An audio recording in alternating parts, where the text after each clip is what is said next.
Look at that thing cruising. Looking for eggs.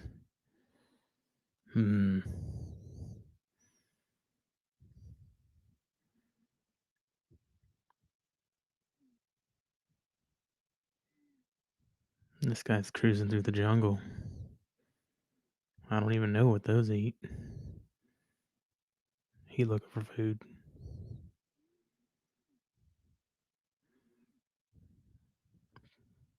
He bebopping. Oh, he angry.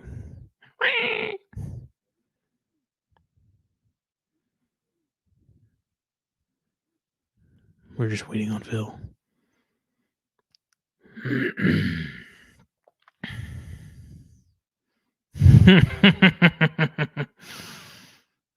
I know Jeff. Or Kendra. I guess that's Kendra, because Jeff is... Oh, he's in the same place twice.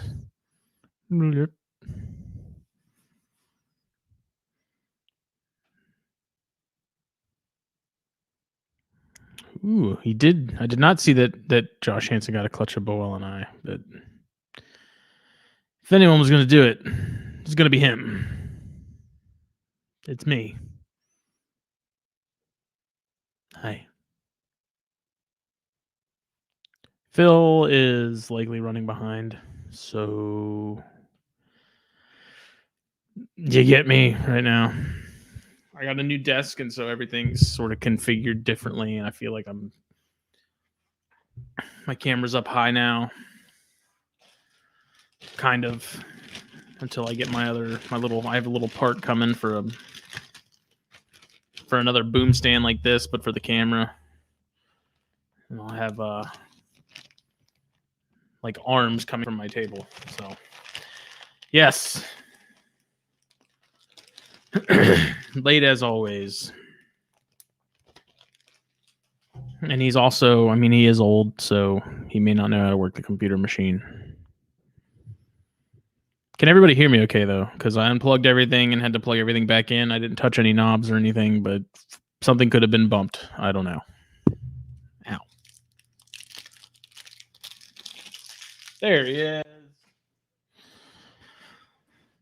Dorothy Lapis. Yes. What's up? So am I more than 2 minutes late? Yes. No, 2.5. Brad, I have not gotten my helidermis yet. Still trying to figure out the situation. I don't want to go and get something if Reed said he was going to work on making. If we were going to plan a weekend for me to go up there and us build something. So. Boy, I got my new setup. Like I got my right here next to me. I can just tweak it as I go. In fact, I'm thinking I want my voice to be sexier. I'll drop the low end a little bit, and then I won't sound like a prepubescent boy. I don't think you've ever sounded like a prepubescent boy. I don't know. I mean, like my voice is cracked on occasion. And this desk has a cup holder. Well, that's fucking nifty. For my Bang, we talked to Bang about sponsoring this shindig. Radical skedaddle. Sure. Whatever works. I noticed that, at least in my head, Ryan Cox says Phil has a hoodie on. It must be like 65 degrees. It's actually 61, and it is not cold in the least capacity, but it's an excuse for me to wear the hoodie because it is the Herpetoculture magazine. I noticed that when I have the headphones on, I don't know if it's I don't know if I'm subconsciously making my voice deeper. It sounds way deeper in my head. Does that make sense? I guess.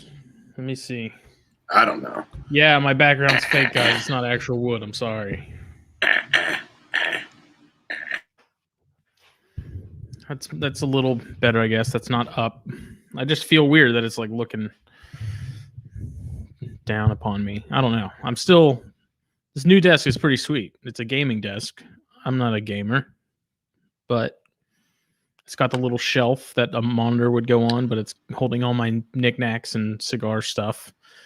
And it's pretty cool for $25. Like I looked it up. This thing new is like 160, but because we have so many Marines and stuff here, they're constantly getting orders to go somewhere else. And so they like off all this brand new furniture and stuff for next to nothing because they need it gone. So $25. I got That's awesome. my very baller new desk. I know that you're like comfortable and you just like put everything where you want it to be, but I kind of want to see the desk, you know? I mean, if you want to see the desk, I'll show the desk, but I can't because I can't see what I'm looking at or what the camera's looking at. All right. We can tell you to go up, down, left, right.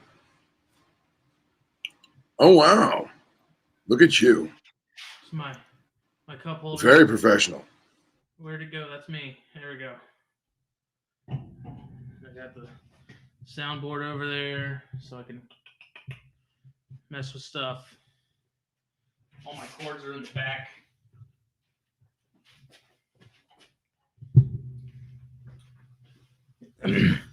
And now the illusion is shattered that I'm in my garage and not some fancy, exquisite cabin somewhere.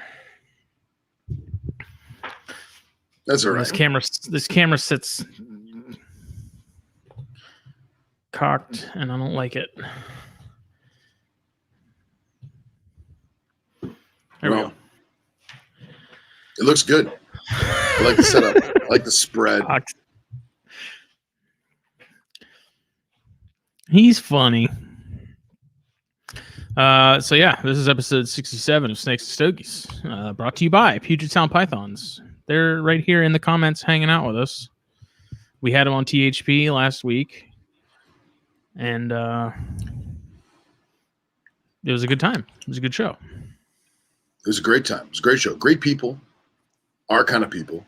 I don't know if you guys are Instagram people that are watching and or listening, but Puget Sound Pythons is very, very close to hitting the 2,000 followers mark. So if you want to be one of those individuals or one of those pages that brings them to the cream on top, ripe for the sifting, be that person. Click that button. Yeah. They got a little bit of everything.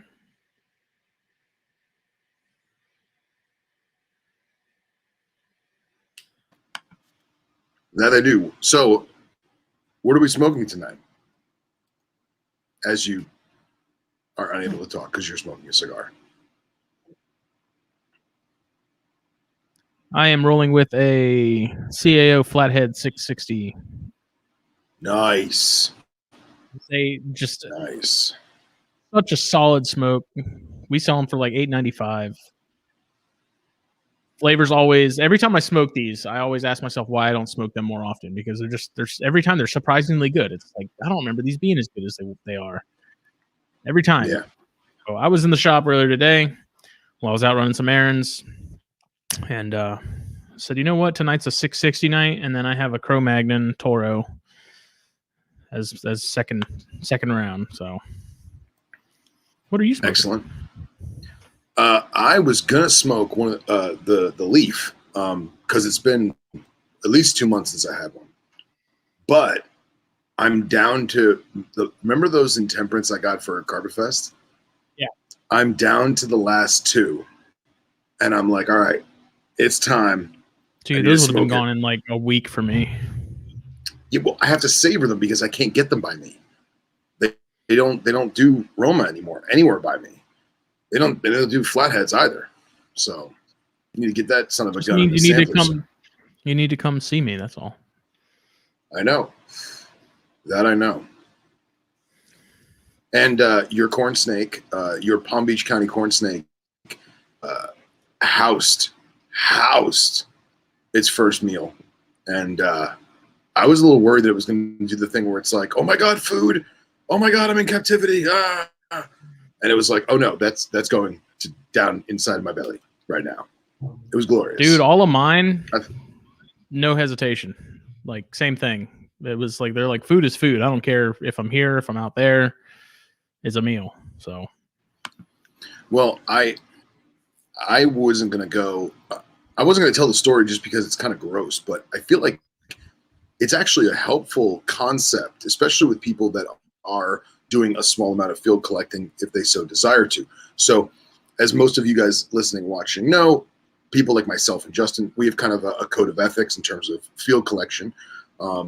You know, whether it's protected, whether you're in a natural area that's to be undisturbed, you know, if it's something in someone's backyard and they're going to hit it with a shovel, or, you know, you don't have the ability to relocate it, or you just want to keep it for yourself and roll. As long as it's not, in my personal opinion, I don't like baby, but I also would never take anything that's over, you know, a teenager. I want as close to the egg as I can get.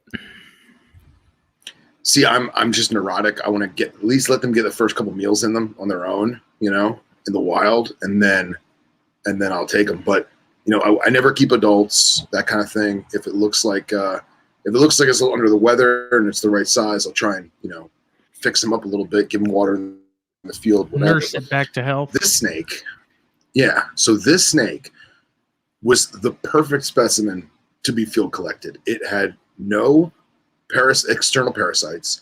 It looked hydrated. It looked healthy. It had spunk. You know, it rattled its tail. It essed up. It struck. I was like, this little sucker's coming home. So it had a lump in it, right? So my friends are like, oh man, look, he's got a meal. Let's be a little careful with it, you know, because we don't want him to yak it up. And it was probably a southern toad, or maybe, you know, a baby bird or something. It wasn't a big lump. Well, I got him home and I put him in like a little plastic shoebox just for the night because it was late. And I'll be honest, I didn't feel like setting him up in the quarantine area. And he threw up 3 adult brown anoles. Huh. I didn't know that animal had the ability to consume 3 adult brown anoles. I mean, they're pretty streamlined. Yeah, and it didn't look like it had like a giant mass in it. It just looked like a little lump right in the middle. And one of them you could see was like rolled up in a ball, like it had been rolled up in a ball. They were all fresh. They were all undigested. So it must have ate those minutes, if not hours, before I found them. And I thought that was fascinating, you know, just their ability to do that. And of course, I gave him a few days to calm down and relax. And then I gave him his food, and he's happy. He's good. But it was just crazy. Like, you know, because we feed a big rat to a python or to a small boa or something, and like you see the giant lump, and you're like, oh man, that meal was way too big. This didn't look like a big meal. It was crazy. So now I definitely have to deworm it, you know. Hit it with the wormy napalm. Should we go ahead and do the drawing for the March raffle? 110%. All right. Rock and roll. And for those of you actually watching, forgive me for lighting this beautiful piece of hand-rolled deliciousness with a freaking Bic, because my torch literally broke tonight. So here we are, looking like a crackhead. You don't have like 30 like me? No, man, I make them last. You know? All right. It's not that I'm cheap. It's just like nobody sells them. All right, let's do the raffle. Let me share my screen so no one thinks that anything was tampered with. So we're at random.org. I'm doing 1 through 25. Generate 25. Who was 25? I don't think we... Oh! Will Jordan. Congratulations. So, yeah. So we did a box of 20. It's got the... You can't see it. Let me pull up the picture.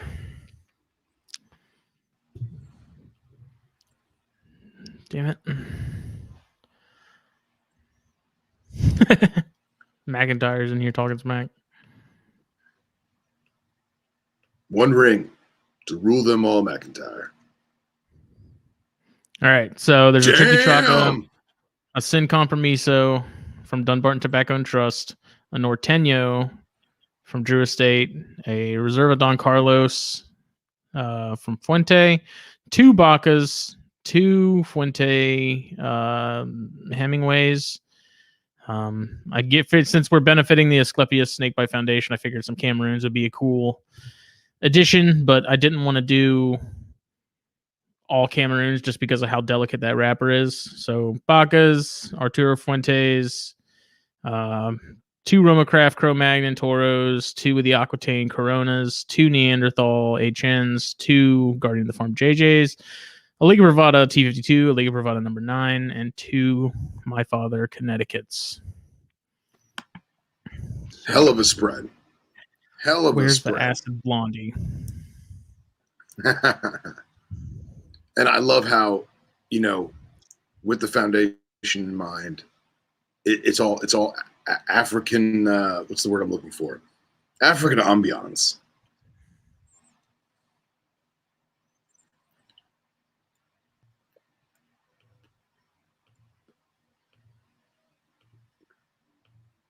Are you okay?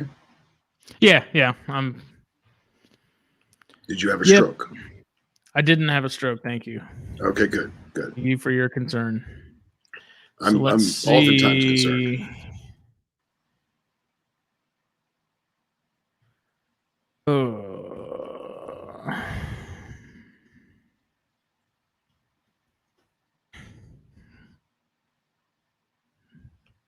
Probably help if I could type in the password right. Yeah.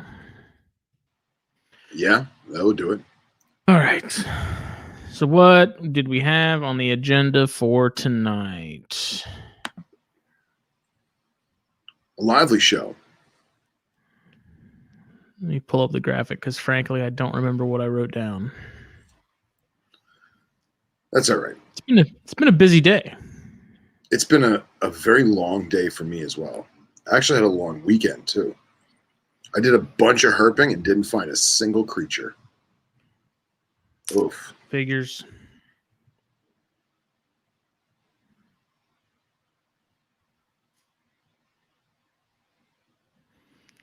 So we raised $60 for the Asclepius Snakebite Foundation. Nice. Not a ton. It's still better than nothing. Better than nothing, you know.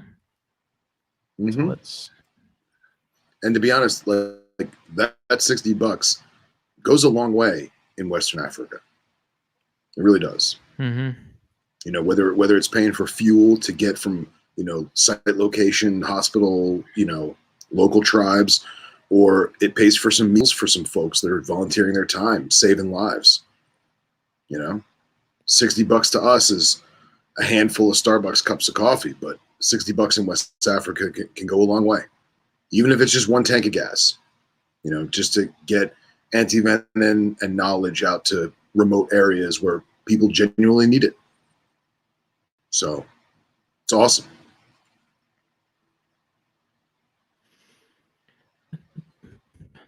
All right.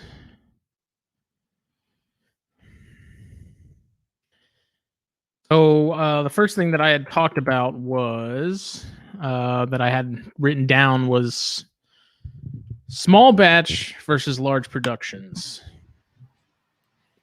So I thought this was kind of an interesting topic to touch on because there are some parallels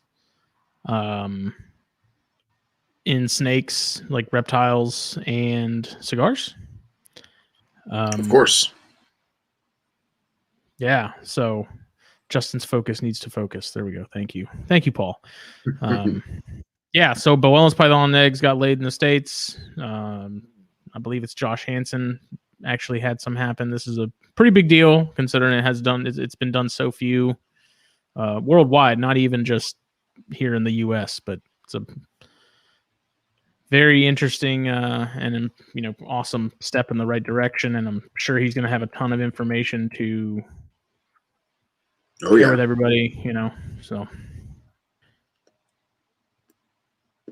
Very cool. And I know Mark just texted me. I haven't checked my phone yet. I just saw his name pop up. So PayPal.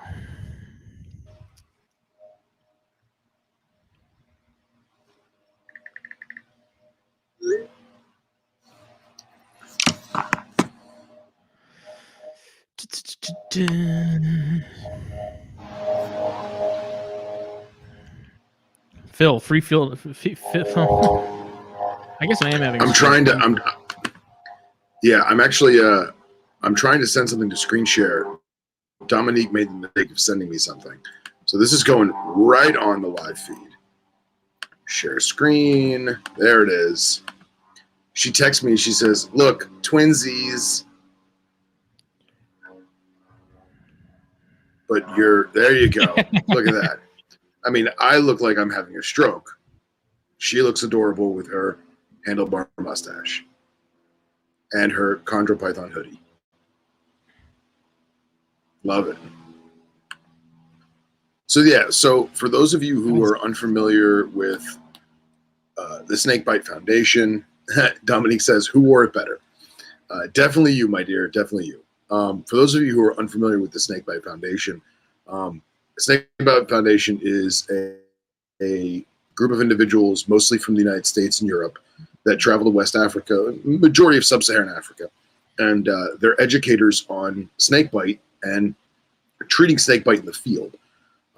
Most of them volunteer their time. Almost all of them are doctors or paramedic and medical staff who specialize in snakes. They're also herpetoculturists themselves. A lot of them keep their own animals.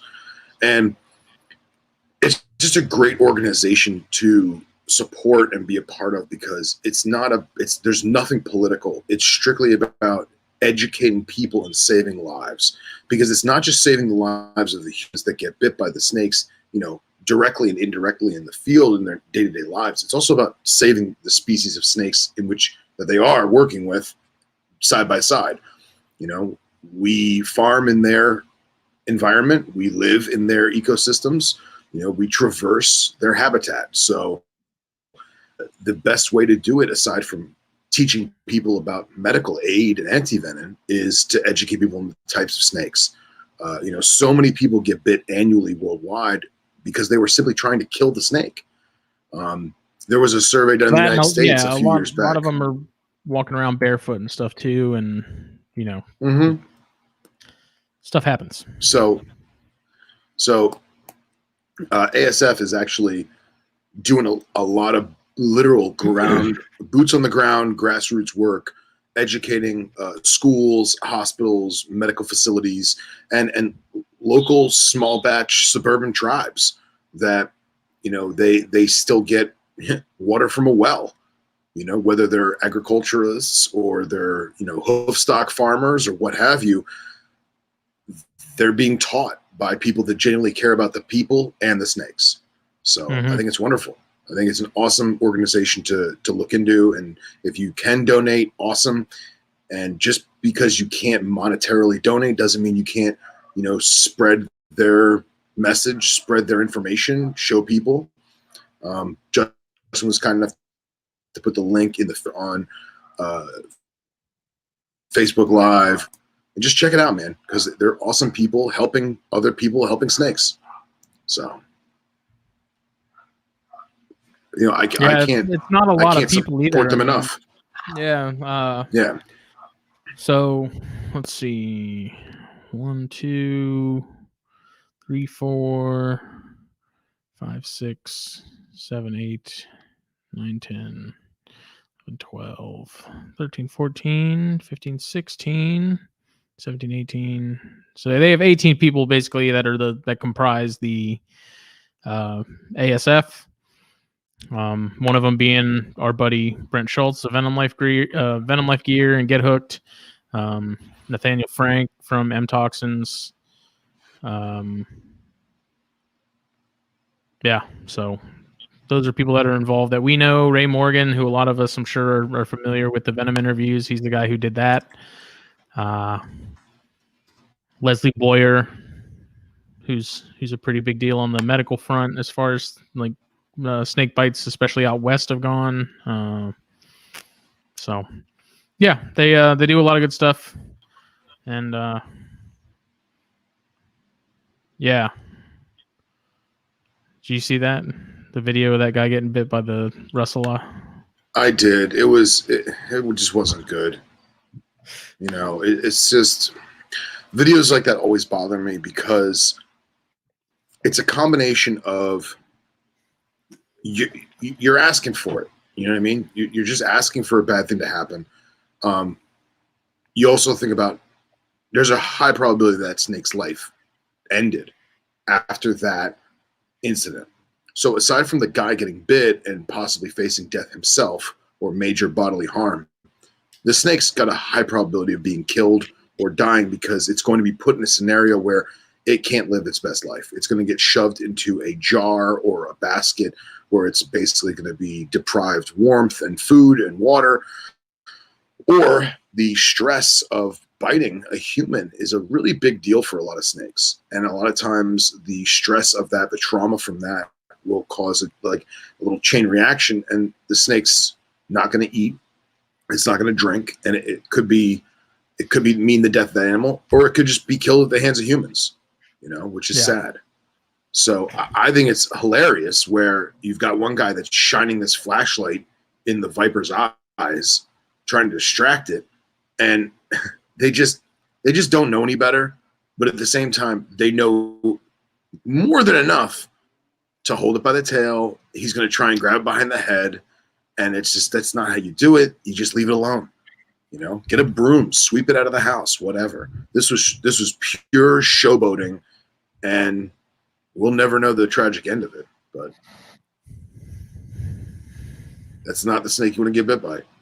That's one of two videos where we've seen a Russell's viper levitate, legitimately levitate, and do things that most people don't think snakes would do. But yeah, I talked to Scott Eiper tonight for probably about an hour, and it's one of those things where when Scott Eiper calls you can't say no. You have to talk to him. Right. You know what I mean? And I'm blessed every conversation I have with him because the man is a legitimate textbook of knowledge. So we were actually talking about handling techniques, manual. We are starting to cold. Nobody drink the Kool-Aid. We're talking about manual manipulation and manual manipulation and body language from the snake, body language from the human. At the same time, we talked about learning the mechanics of the species you're working with. So even if it's not an animal in captivity that you're accustomed to working with, and it's a wild specimen or someone else's specimen, you need to learn the body mechanics of the species you're working with. The same way that we all know that when a Woma python turns its head and just gives you that little look at the corner of its eye, it's probably going to open its mouth and latch onto you. We learned that because we've been bit by Woma pythons, or our friends were bit by Woma pythons, or our friend said, "Hey, watch out! You see that look? He's going to grab you." Just learning the mechanics of each species, and going in line with what you're talking about, Russell's vipers levitating. Scott was telling me that he had a brown, a textilis, that he used to, for lack of a better word, showboat with, for educational purposes. And he would hold the brown. It was a long enough brown that he could hold it by the tail, which would be just enough body for it to be essed up on the ground. And that traditional high-speed elapid, Australasian elapid where it's going to launch out, right? He would do the snake charmer thing where he would wiggle his knee back and forth, keeping the snake's attention. So the snake would lunge, and the majority of the time, browns, they're not always going to have an open mouth. It's going to be a lot of bluffing, right? It's going to be a bluff strike or a mock charge, if you will, because their goal is to get away. Their goal is not to bite you. They don't want to injure their mouth. They don't want to waste their precious venom that they work so hard to make. So a lot of times it's bluffing. Well, when you have the snake by the tail, Scott knows just enough of the body mechanics of himself and the animal where he can pull the tail backwards, limiting its quote-unquote strike range, and at the same time, putting the snake off keel so it doesn't have the full amount of balance. And yeah, it looks good, it looks showy, and you're seeing the snake S up, you're seeing the snake strike, but at no point does Scott ever put himself in harm's way because he's learned the body mechanics of the species. And I say the species because he's telling me that I personally have never seen a tiger snake in person, an Australian tiger snake, Rotechus. He's obviously worked with thousands, if not tens of thousands. So he's telling me that you physically do not do that with a tiger, because by you lifting up on the tail and putting that animal off keel, you're actually giving it inertia to raise the bottom, the back half of it up, and it's all it's going to do is turn around and latch onto your hand. And it's just that just goes back to the student of the serpent. To learn the mechanics of the species we're working with, it's harmless or venomous or what have you. There it is, student of the serpent. Because it's going to make us better enthusiasts. It's going to make us better keepers. It's going to make us better handlers. And that just goes to show you that you don't hover around Dubois. You just, because we jokingly say that they're going to levitate, but they fucking jump up and levitate off the ground like a magic carpet. And before you know it, you got venom in your veins. I mean, we all saw it with that one. It was the one during daylight with the guy with the Pilstroms, I think it was, or Hook. Yeah. And yeah. I mean, I wouldn't have even seen that thing going as far as it did, but sure enough, dude, it just floats. Yeah. But then you also look at the scenario, and you look at the what's the word I'm looking for? You look at the set, right? The setting. You look at where they are, what they're doing. You don't know how long they were provoking the snake. You don't know what's been done to the animal prior to this video being recorded. And you don't know the surrounding scenario, right? So for me, especially with Dubois, all of the Russells that I've worked with over the years, excuse me, we go very slow. We go very calm. In fact, I've only tailed maybe 2 or 3 Russells in my entire life because they were big enough for me to tail, and they were calm enough in the scenario that I had where I don't want to say I put them at ease. They were still agitated and defensive, but they're not lashing out, thrashing around, and I wasn't also trying to grab them with Pilstroms. So it again goes back to knowing the body mechanics of the species and knowing your surroundings and how are you going to address the scenario at hand. That both videos was just a shit show. It was showboating. It was, look at me, I'm going to catch this big, giant, nasty viper, and the viper caught him. And then the other one was, look at me, I'm going to grab by the head and show everyone how cool I am, and it did not end well. My cat-like reflexes. Yeah.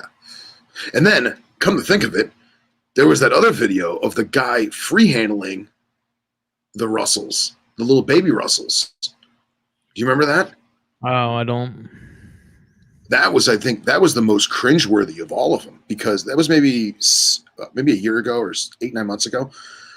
Someone in an urban environment, a bustling, if you will, he's got a baby Russell's viper, and he's playing with it in his hand as if it's a corn snake.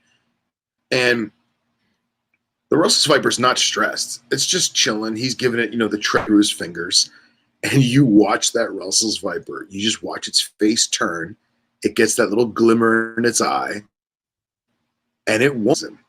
It literally is just like, meh, real quick. And he's like, and the video cuts out. Of course, you don't know what happens. But any of us would have seen that look in its eye, that little like, I'm going to bite this and see if I can eat this finger. This finger looks yummy. Sort of that stop and contemplation. Yeah, exactly. Yeah. That's exactly. I think in that before when we were talking about it. Thought of, can I bite this? Like, wait a second, something smells like food. Yeah, wait a minute. I'm being held. I don't want to be held anymore. This isn't the ground. That's the most cringeworthy. Which one? I just say, like, it realized it wasn't crawling on the ground. It was being held by some giant ape. Yeah, right. So, Kendra said, speaking of free handlers, how do you feel about the new Netflix show that's being filmed? How do I feel? I feel like there's nothing that we're going to do, any of us, to stop or alter or change them doing it. So you gotta sit back and see what happens. I'm the kind of guy where I'm very pragmatic in my life. I'm very pragmatic.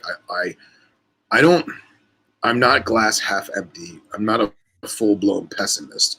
I'm the guy that kind of thinks of all the bad stuff, not thinking or assuming it's going to happen, but God forbid it does, I'm more than prepared, right?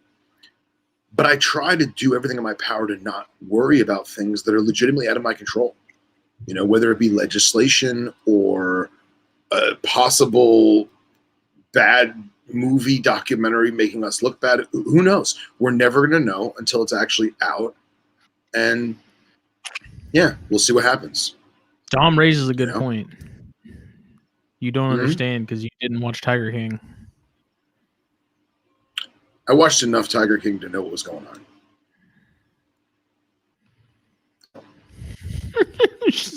Who's going to be the Herp Carol Baskin? Is it going to be Kendra? Watch out, Jeff. Nice. It's good. So yeah, I say we sit back and see what happens, and who knows?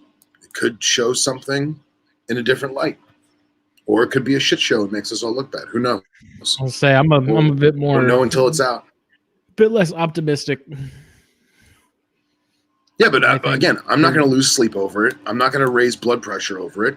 We'll see what happens. We have no idea. Now, Netflix doesn't have the greatest track record of making people look good at all in their documentaries, but we'll see what happens. They're going to be entertaining the masses at our expense. And if something severe happens to the hobby, the masses won't care. The masses got their one season of that wacky show with the wacky people, and they probably don't realize what's going on. I guarantee you, they don't know what's going on legislation-wise. You know, currently, it's like it's not going to get any better from there. They don't care. Why would they care? Exactly. Well, that's what I'm saying. They're gonna make their money. That's it. Yeah, they don't care. They're gonna watch this show, go, wow, those people are nuts, and then move on to the next show the following week. Like exactly. On to the next documentary, on to the next movie. Yep. And everything just gets left in ruins afterwards. You know. So I don't know. I'm not particularly stoked about it. Who knows when it's even gonna be a thing? It could be a year from now, it could be 2 years from now, whatever. Who knows? But well, do you remember how I said that we were next? Yeah. You know, so sometime after that, I got word that this show was coming out. I didn't know it was going to be called, you know, Snake King or whatever it's going to be called, Cobra King, whatever. But I knew it was coming. I didn't really say anything because it was rumors. It was, who knows? You know, people talk a lot of smack. Right. Yeah, it's all hearsay. But I'm not shocked. I'm not surprised. And like I've said before, I'm not going to lose sleep over something out of my control. I'm going to play the cards that are dealt. I'm going to roll. I'm going to play the cards that are dealt. I'm not just, I can't turn my hand in. The bet's already on the table. So the best that I can do is hope that I get a good hand of cards. Oh my God, Cox. Don't get me started on Bridgerton. My wife's all about that show. It's literally just like softcore porn set in the like colonial times when everyone had syphilis. That'll happen.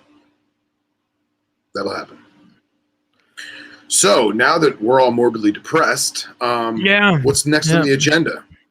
Small batch versus large productions in cigars and in snakes or reptiles. Okay. Where do you stand? With cigars, you get large companies that are more or less distributors for many of the larger brands, like CAO. You order those through a company called General, which they have just a massive, they're like an umbrella sort of corporation sort of thing where they have a bunch of smaller brands that fall into their sort of their brand of what they handle. And then you have brands like Romacraft, like what Phil is smoking, where it's a smaller company with a smaller factory, and it's craft beer versus Bud Light is basically what you could look at it as. So I guess sort of the thing that got my gears turning was like you have guys in snakes and in cigars that you have the guys that are hardcore craft beer guys, and if you even mention Bud Light, they scoff and you get looked down upon. And I think that kind of ties very much into the sort of the locality, hardcore locality people. But then at the same time, you have like the large, like you have the Bud Lights, you have the acids from Drew Estate, where those hardcore guys are going to shun it, but they are going to be super popular.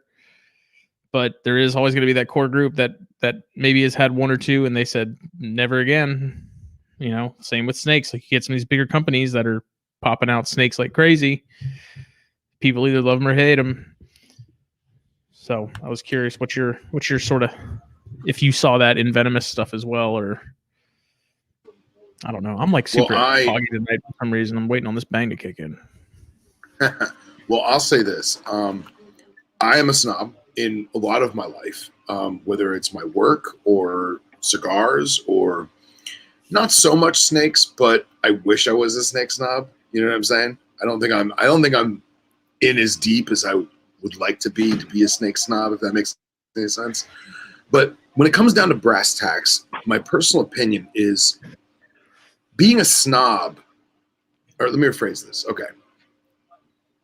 Having a snob mindset is not a bad thing because you are seeking out the finest of fine. You're seeking out the guidance, and you're focusing on the craftsmanship at hand and really enjoying it for what it is. However, being a snob is just douchey. And that I try not to be that guy. Even though in my mind I may be like, that's garbage. I'm not drinking that. I'm not smoking that. At the same time, I'm not going to necessarily be like, that's garbage. Get that out of here. You know what I mean? I'm going to be, polite about it. I feel like the breeders that breed stuff in mass volume to fill the needs of the hobby and community, kudos to them. Because at the same time, like, let's just we go back to Bud Light or Budweiser, right? So Budweiser has multiple different lines within it. And even though we all talk about how, Bud Light is trash, garbage, beer flavored water, everyone's going to drink it. Doesn't matter where you're at. Somebody's drinking it. And they still do their small batches, So we go to cigars, a company like Drew Estate that has all these different brands, all this different, selection. The catalog is massive portfolio, massive catalog. They're going to have small batches, and we're going to seek them out and enjoy them and covet them.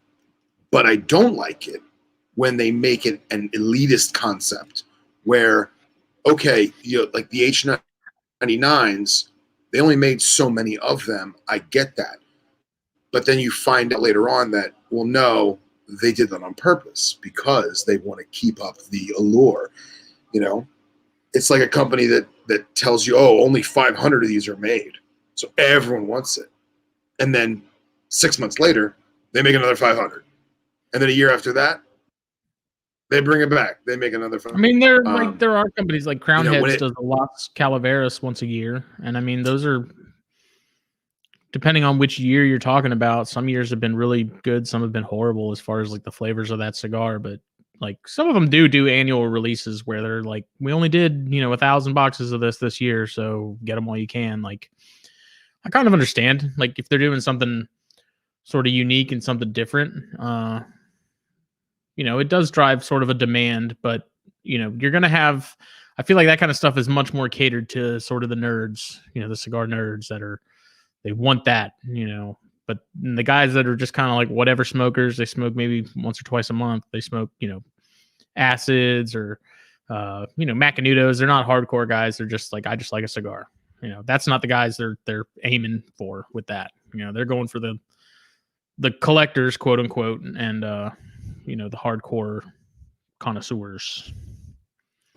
Yeah, and I think that's all great. And when we go to the snakes or herpetoculture or lizards or whatever, you're going to have your bigger breeders that, I mean, let's face it, we're not brewing beer, we're not growing tobacco, we're dealing with livings, and we're doing everything in our power to convince them reproduce so that we can sell their offspring. Let's call it what it is.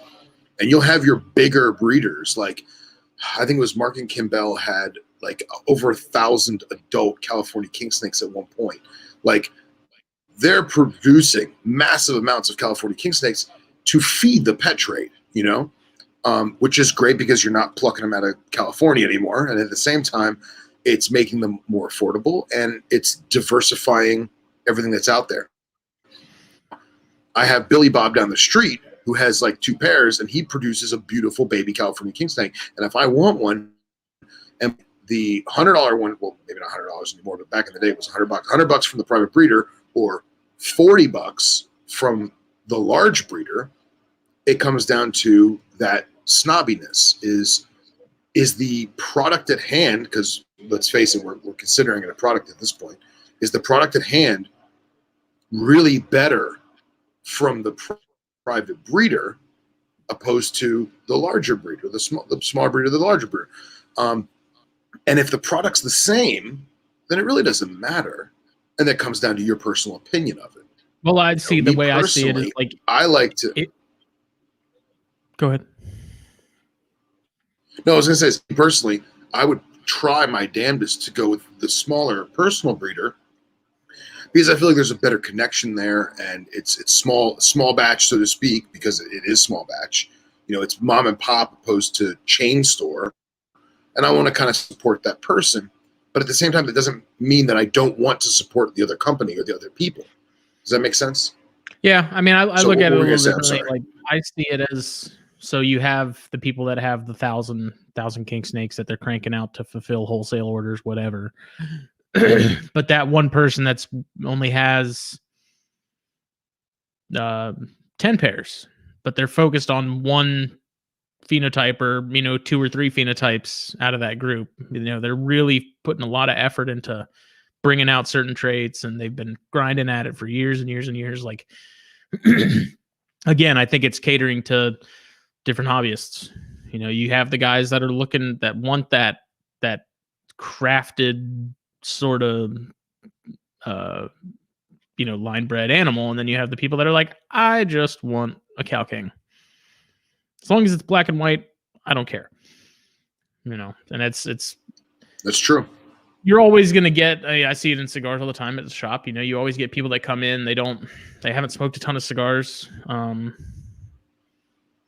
They probably couldn't tell you the difference between, any budget stick and anything else, but they want the most expensive thing in there just because it's the most expensive thing. Right. So and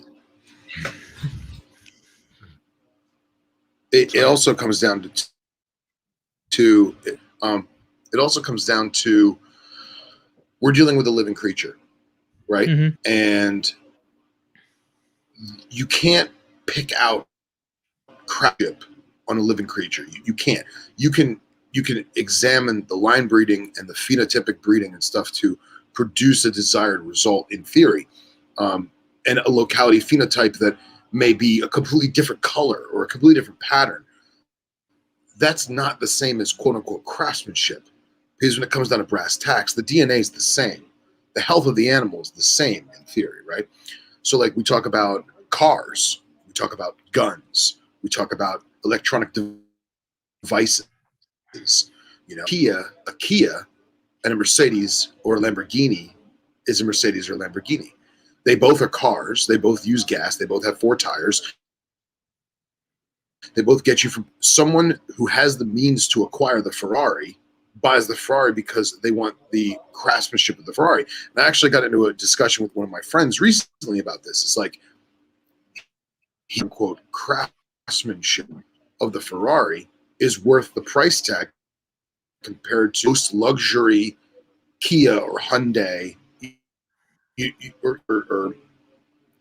And I said, yeah, but from an engineering point of view, that the Ferrari is far more advanced in its craftsmanship and engineering and design than the Kia.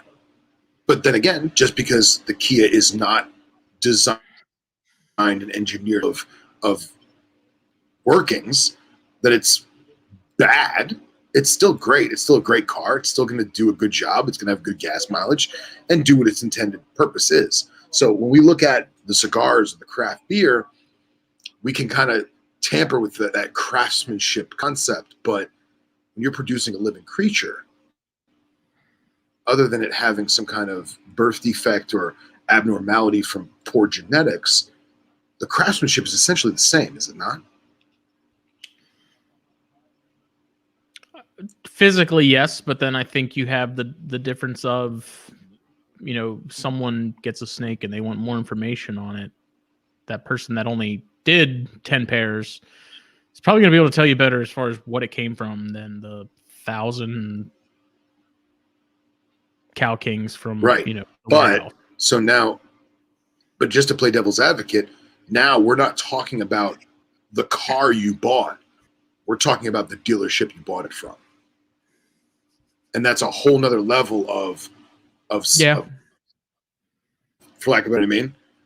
Yeah. It's now you're acquiring the specimen or the product because of the manufacturer, for lack of a better word, or the dealer that you bought it from, opposed to what it actually is. So Bill Bradley said, I think it also depends on the product. Small batch allows for detail refinement. Large production allows for purchase power and resource allocation / efficiency. Not you, Henry. You can be a master artisan, but if your ingredients suck, then you're always falling behind. Amateurs can start with the best ingredients, then use mediocre skill, which is also I agree with. I think chondros, I think, are a great example of this. You have the guys that are focused on the blues, the tigers. Here we go. Bill said it too. He said, this is wild caught versus CB An artisan can work a wild caught green tree, an amateur gets a captive bred, and both get beautiful green snakes, which is true. And that's, I guess, why you see the price gap. I don't know. I should have wrote down my thoughts earlier when I thought about this to talk about it, because I feel like I'm forgetting something, but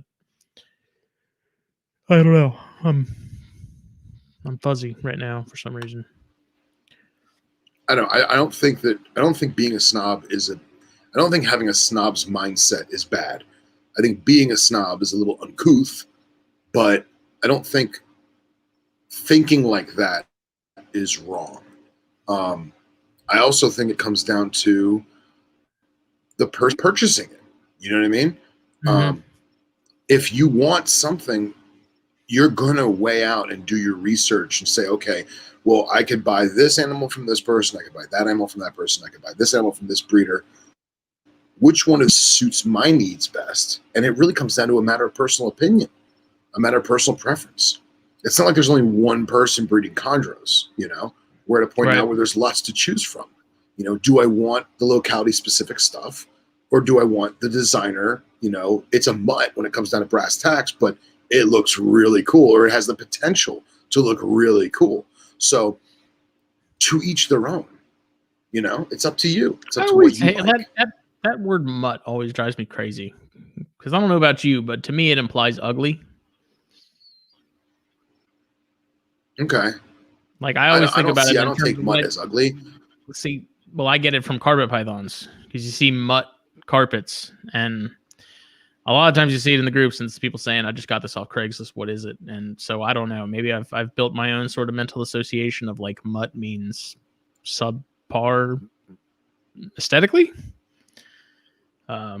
Okay. But it's funny when I hear you say that in terms of green trees, my first thought is there's no such thing as a mutt in green trees because they're all awesome. But I've seen some mutt carpets that were not anything to write home about. Right. Now, forgive me for you. I'm using the word mutt not in an ugly way. or that the animal is subpar. I'm using a mutt in the stance of it has multiple different lineage that cannot be traced to any one specific, original point. You see what I'm saying? So if I take a Biak and a Lyra and a churching it up a Jayapura, little bit, I think. and no, and look, I have 5 different green tree locals. They're all slopped together. How do I phrase this? It's not ugly because it's not. How do I do this? Try not to get. All right, hold on. Let me formulate this sentence. Okay. All right. I take a lager from Pennsylvania. I take an IPA from California. And I take a stout from Florida. I pour them all in the same cup. It's disgusting. It could taste delicious. It could be the wonder beer. And just humor me for a minute. It could be the most delicious thing you've ever had. But there are people who not drink it because it's not just one of those things. Does that make sense? I guess. And that comes down to personal opinion. It does. I don't know. It's just you hear people use it. You hear people online say, "Oh, it's a mutt." Like, to me, it's been used in a connotation now that just makes it. The word mutt just seems, I guess, derogatory is the word, where it's like. Right, but all right. So, and the reason why it's derogatory, and Henry, please correct me because Henry's the dog guy here. From my understanding, mutt was a derogatory term for a dog that was a breed cross and not of pure breed. So, the Jack Russell from the neighbors came over and bred with the, $1 million poodle, and all those puppies are now worthless because they can't sell the puppies for $1 million a piece because they're not pure poodles. That doesn't mean dogs are ugly. It just means that elitist, that snob, like we talked about, cannot sell or show or whatever those quote unquote supposed to be purebred poodles because now they're crossed with Jack Russell Terrier, and vice versa. So I'm not using the word mutt in a derogatory stance of, oh, it's ugly because it's a mutt, it's a hybrid, it's a whatever. I'm using it in the stance of it's not the locality specific, it's not the breed specific because it's been crossbred. I don't know. Just my thought. It's every time I hear someone use the word mutt when they're referring to like a carpet or something, it just feels. Henry just texted me says mutt does not apply to snakes. So I don't know what that means, but I don't think it applies to chondros because I mean they're all pretty. But I also think that's kind of assuming. What do you mean? You're assuming that the word mutt is derogatory, means ugly. In my book, it doesn't mean ugly. In my mind, I'm not thinking of it. Like if someone says, "Oh, that dog's a mutt," I don't think it's ugly. I think it has multiple breeds in its blood. Okay, let me rephrase it. Ugly is not the word I'm looking for. The subpar or like B grade is what comes to mind when I hear the word mutt used in terms of snakes. Okay, I can see it. But that comes from a process where if it's not a certain way, it's wrong. Right? No, I'm saying like I disagree with it. Like if someone had a killer carpet that looked awesome, but they had no idea what it was, or they knew it was an outcross of some sort, and someone's still going to call it a mutt, even though it's an awesome looking snake, it'd still be like, I don't know that that's a label I'd necessarily throw on it. Like if someone saw that, my designer green trees or whatever, they're like, that thing's a mutt. Those are horrible. I'm like, the first thing I'd say is, hey, like, fuck you. These things are gorgeous. I don't care what it is. It's pretty. I've always, right, it always seems again, used in the context of it's subpar. Right. Okay, so like for example, I gave my friend Chris, I had a Diamond Jungle. It was an F1 Diamond Jungle. The thing is friggin' fantastic looking. It is stealth. It's a mutt. It's not a purebred diamond. It's not a purebred jungle boss. So Henry's yelling at us to stop talking about this because apparently we're very wrong. I don't know. Like I said, I'm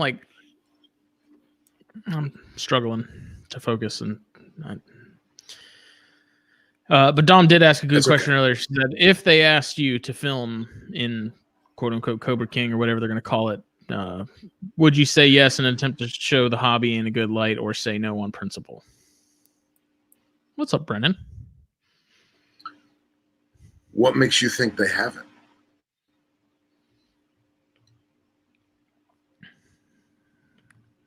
They haven't. I'll just be honest. They haven't.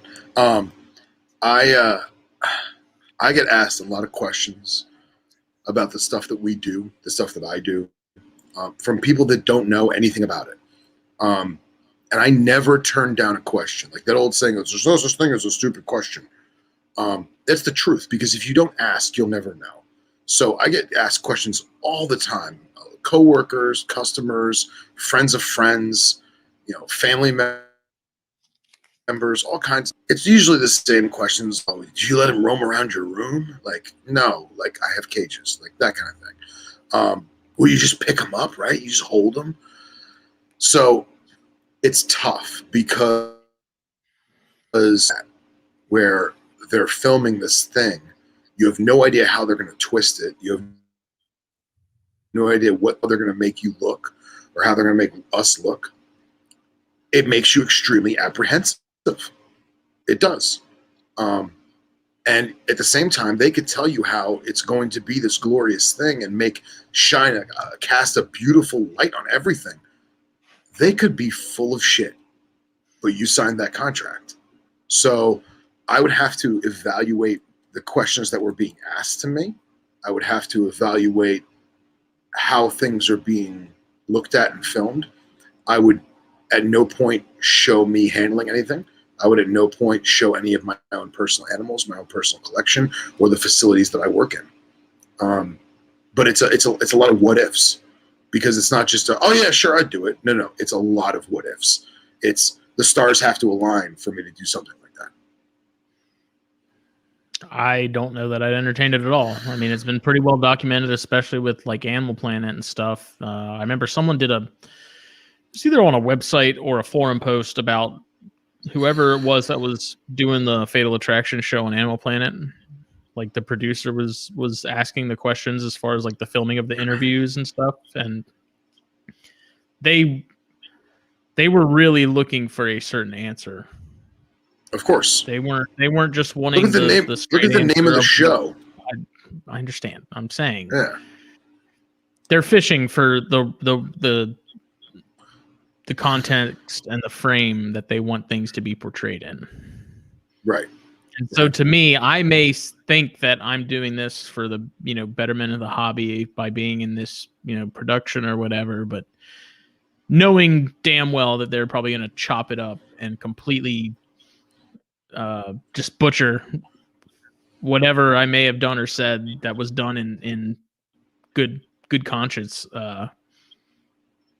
I couldn't do it. I wouldn't even bother, because I don't trust them. So you don't have any control after they've packed up and left. You have no control over what happens to that footage.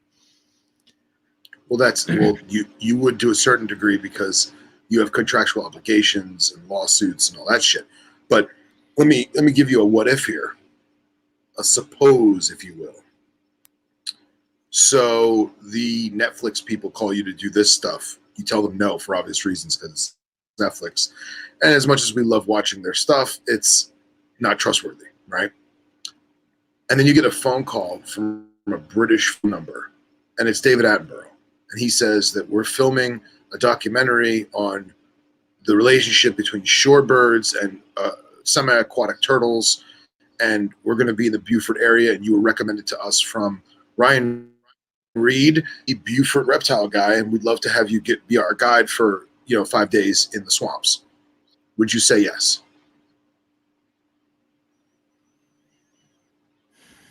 I'll answer myself 100%, 110% yes. Because you look at the differences, the probability, you still can't trust them.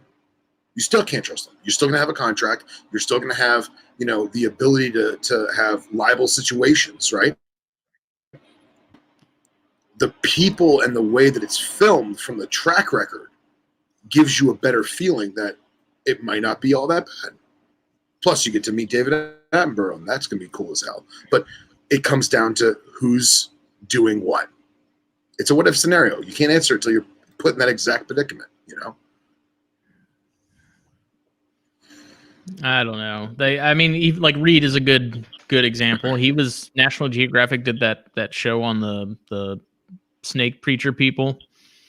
Yes. And one of those episodes, they went to the Columbia show, and they were wanting some rattlesnakes and copperheads, I believe it was. And they went to Reed's table, and there was this. You can find it on YouTube. I'll actually have to hunt it down. But the guy comes up to the table with the film crew and everything, and says like, "Oh, I'm one of the preachers that handles the venomous snakes, and I'm looking to buy this and this." And in typical sort of reality TV fashion, they sort of chop it up and make this quick cut sort of sound bite where, and you could tell Reed was having none of it. He wasn't a jerk or anything like that, but it's kind of funny. Like the last frame is like Reed turning and walking away, and they made it seem like Reed just kind of like stopped talking and just kind of left. Yeah. Which I think we know that Reed wouldn't do that. Reed's not that kind of guy. Right. So like even something is not, they have to, everything has to be so like intense, and we see it on YouTube all the time. Everything's just got to be so over the top and very like, it could be someone freaking taking carrots out of their garden and they're going to make it sound like it's jumping out of an airplane. It just, picking apples out of an orchard. Oh, there's a spider. It's going to kill you. Yeah. It's exhausting. It really is. Like the over the top stuff, the clickbaity stuff. It's crap. You're right. I know everyone was real upset with the whole bar check thing after all this legislation. There was the big thing of him falling over a retic or something like that, and I got injured by an 18-foot python or whatever it was. The title, and it was. Yeah, that doesn't help us. I thought it was kind of interesting to see a lot more people sort of be a little more vocal about it, given all the legislation. But Fatal Attraction is on Prime. Huh. I don't know. Ignore me. I'm not on top of it tonight. My brain's I got you. Half capacity right now. We're also talking about a lot of stuff. We're talking about a lot of topics tonight that people, especially in our community, generally don't want to talk about. It's very, very opinionated, and to the point where people are extremely passionate about it, very emotionally driven with it. But there is a lot of rational thought. A lot of us are on the same page. A lot of us are not. That does not mean that we can't live harmoniously together and make things work and come to compromise and stuff. But the ability to display scenarios on a vast scale makes a person extremely weary to trust anyone or anything in this regard. So again, I'm not gonna lose sleep over it until I have something to lose sleep over, and I will hope for the best. That's it. So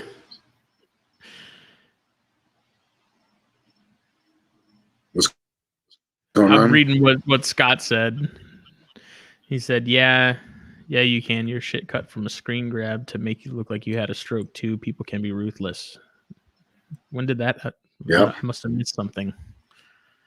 No, talking about when Dominique did the mustache. Oh. But she also, I mean, she mentioned Doc Animal, and he doesn't. Or Cox said, I'm sure they told Doc Animal that they were going to make him look good, and he strikes me as the type that that is probably one of those like any press is good press sort of guys. Like he doesn't. You could show him killing a cage of kittens, and he'd probably be like, "Yeah, I'll do it." You know, it's exposure is exposure to some people, and they, you know, that's everyone's personal level of, I guess, integrity. Like that threshold's going to be different for everyone, but I don't know. I think we're in kind of a position where we have to be a little more wise about, you know, what we're putting out on the Ethernet, and absolutely, I couldn't agree more.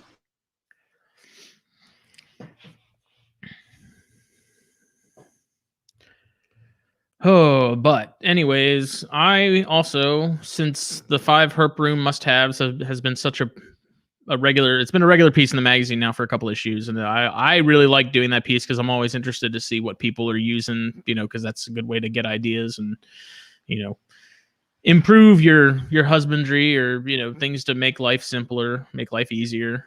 And so I wanted to know what fills. Do you have anything in your room that you think is sort of out of the norm that you find extremely useful that maybe people wouldn't have thought to use? Well, or like hacks, I guess is the better word for it. Herp room hacks. Okay, so alligator clips. Everybody knows what an alligator clip is. I have very large, very hard to close spring Things that'll like steel. break your hand just trying to open them. Right, I have those. I use them way more than I ever thought I would. I have ones that hold heat lamps up in the air. I have ones that I use for bagging snakes. I have ones I use for, you know, holding a garbage bag up if I need a bigger garbage bag, if I'm changing a bunch of substrate. Mm-hmm. You know, those metal clips are very, very helpful. Having extra containers to contain an animal.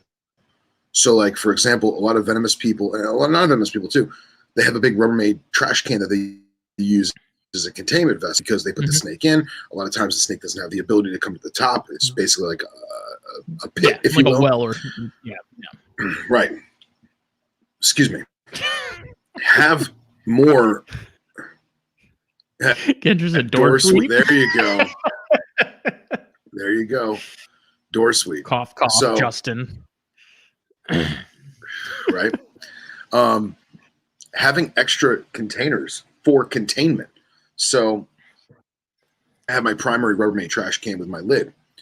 But if I got a Coke, it's squirrely. I have other containers that maybe are not as large or as, you know, readily available. I may have a container that's up on a shelf. I may have a big Sterilite bin that I use for soaking and spraying down certain species. I may have that off in the corner, but it's still within grabbing range, or I can use a hook or a set of tongs, depending on what I'm doing, grab it with the hook, slide it towards myself. Now I have a second container because the snake may not want to stay in the garbage can, or it may not want to stay in the Rubbermaid tub, and then you have to put it in your garbage can, or however you do it. But have multiple avenues of containment, because you may have to abort one container for another container. You know, the lid on that deli cup may have cracked, and now you're like, oh crap, that lid's broken. Well, where's the lids? Well, have another one handy. I like having a sprayer, like with the long stem, right? So it's a gun with a long nozzle and then a very long cord that goes to a small tank, right? A small container. Is it like of water, the ones people use for like pesticides and fertilizers and stuff? Yes, exactly. That's exactly what we're talking about. That thing is so helpful because I can crack the cage open, slide that, 14, 15-inch nozzle into the cage, mist when I want to mist. It's made of plastic that's bendy, or rubber that's bendy, so it has some give to it, and I can keep a safe distance and still make it rain in the enclosure, or I can reach it in and fill a water dish with it and only have the cage cracked open 1.5 centimeters. So those are actually very, very helpful. A dustpan, a normal dustpan. I love using a normal rubber dustpan. I use it to pick up large clumps of mulch or soiled substrate. Mm-hmm. I've used it to smoothen out sand, and I use it to sweep the room up. Obviously I'm sanitizing it when using it with animals and stuff like that. But a dustpan, people don't even think to use that. Everyone has these fancy schmancy sand sifters and all kinds of weird, unique tools, but a dustpan can be pretty helpful. I mean, crap, I've used it as a shield once or twice. You know what I mean? Just kind of hold it up real quick. But things that you wouldn't normally think that you have in your home can definitely work quite well in the snake room. So the next episode of Venomous Etiquette videos will actually be on primary tools. And I say whenever we actually get it. Primary tools. Yeah, I'm working on things. I was displeased with my current motif, so I'm going to be doing some cutting and pasting and some editing, if you will. Get some new music in there, get some new sounds in there. It's a work in progress. I don't want to half-ass it. I'd rather take my time and do it proper so it looks good, opposed to just being slapped together and thrown on the internet. But yeah, the next episode is going to be primary tools. So that's going to be like snake hooks, snake tongs, tubes, stuff like that. And then I'm in the next months to come, I'm going to take a couple episodes off, and then we're going to go to secondary tools, which would be something like your garbage can or shift boxes or your rubber dustpan. Who knows? Yeah. I mean, as far as room stuff for me, I mean, I second the having empty bins handy. I find it exceptionally handy when I'm dealing with the Jansenii and moving them to clean cages and stuff.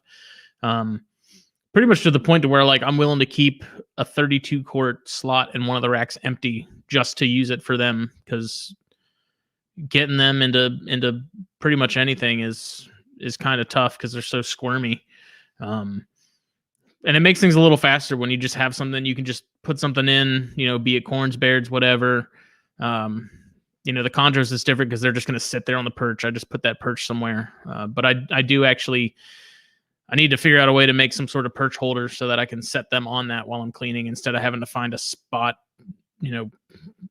where they're not touching instead of just laying them down on the cart or something, and it sucks because Justin Wilbanks used to make these really awesome metal ones, and I always wanted to get some from him, but I'd never made it happen because I think he only did a couple batches of them. But obviously, he's not with us anymore, so I can't do that. But I've been looking to make something out of PVC or something of the sort. So I don't know, but that spare bin definitely helps. I've talked about it before, but the light tubes for tubing non-venomous stuff, that's become a lifesaver multiple times.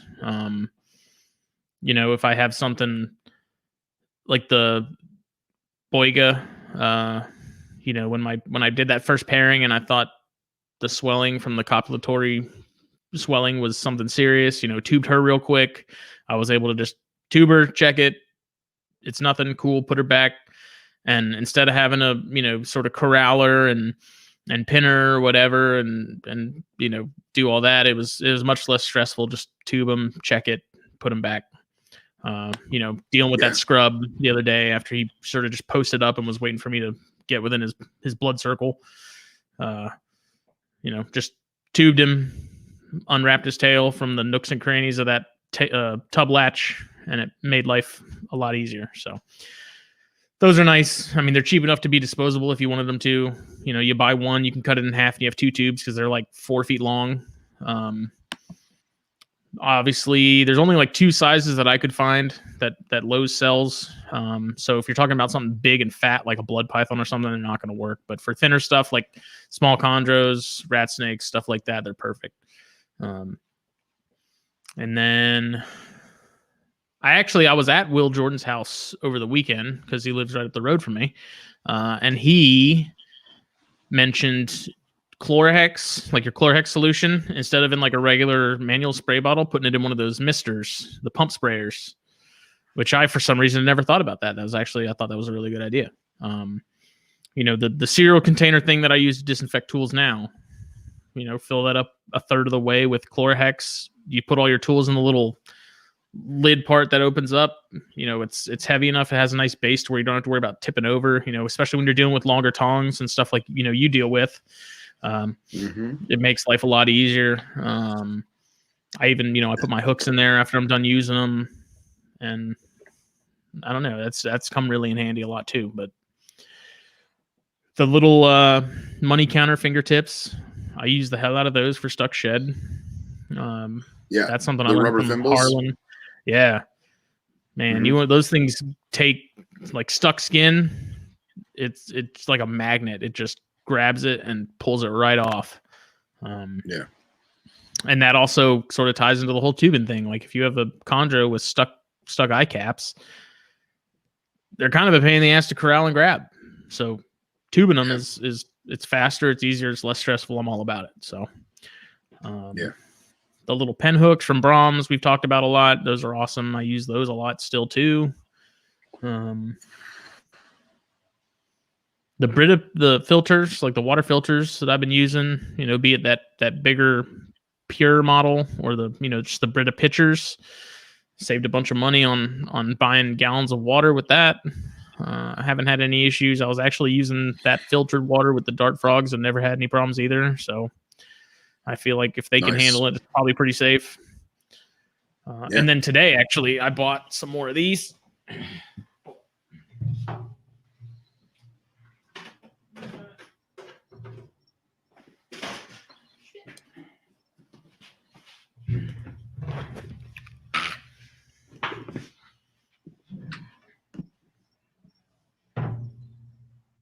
Justin is getting a plastic container of some sort. I am. So I've talked about these with some of y'all in like private chats. Walmart sells these little Sistema. It's like a lunchbox, basically, is what it's made for. It's like food storage. It's a little mini like gasket box. Oh wow! So this size is. This is a 3 liter.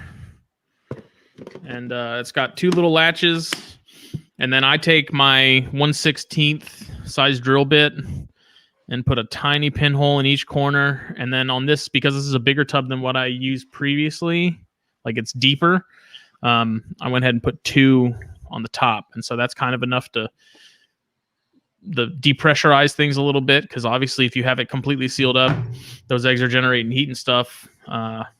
You're going to have a difference in air pressure and stuff inside. So that kind of helps decomp things a little bit. Sure. But these things are awesome. I mean, $6 at Walmart. I just put APS in the bottom, the light diffuser, and then some spag. And this is what I've been doing for the Boiga, and it's been working great. I rolled with this bigger model because the other one is...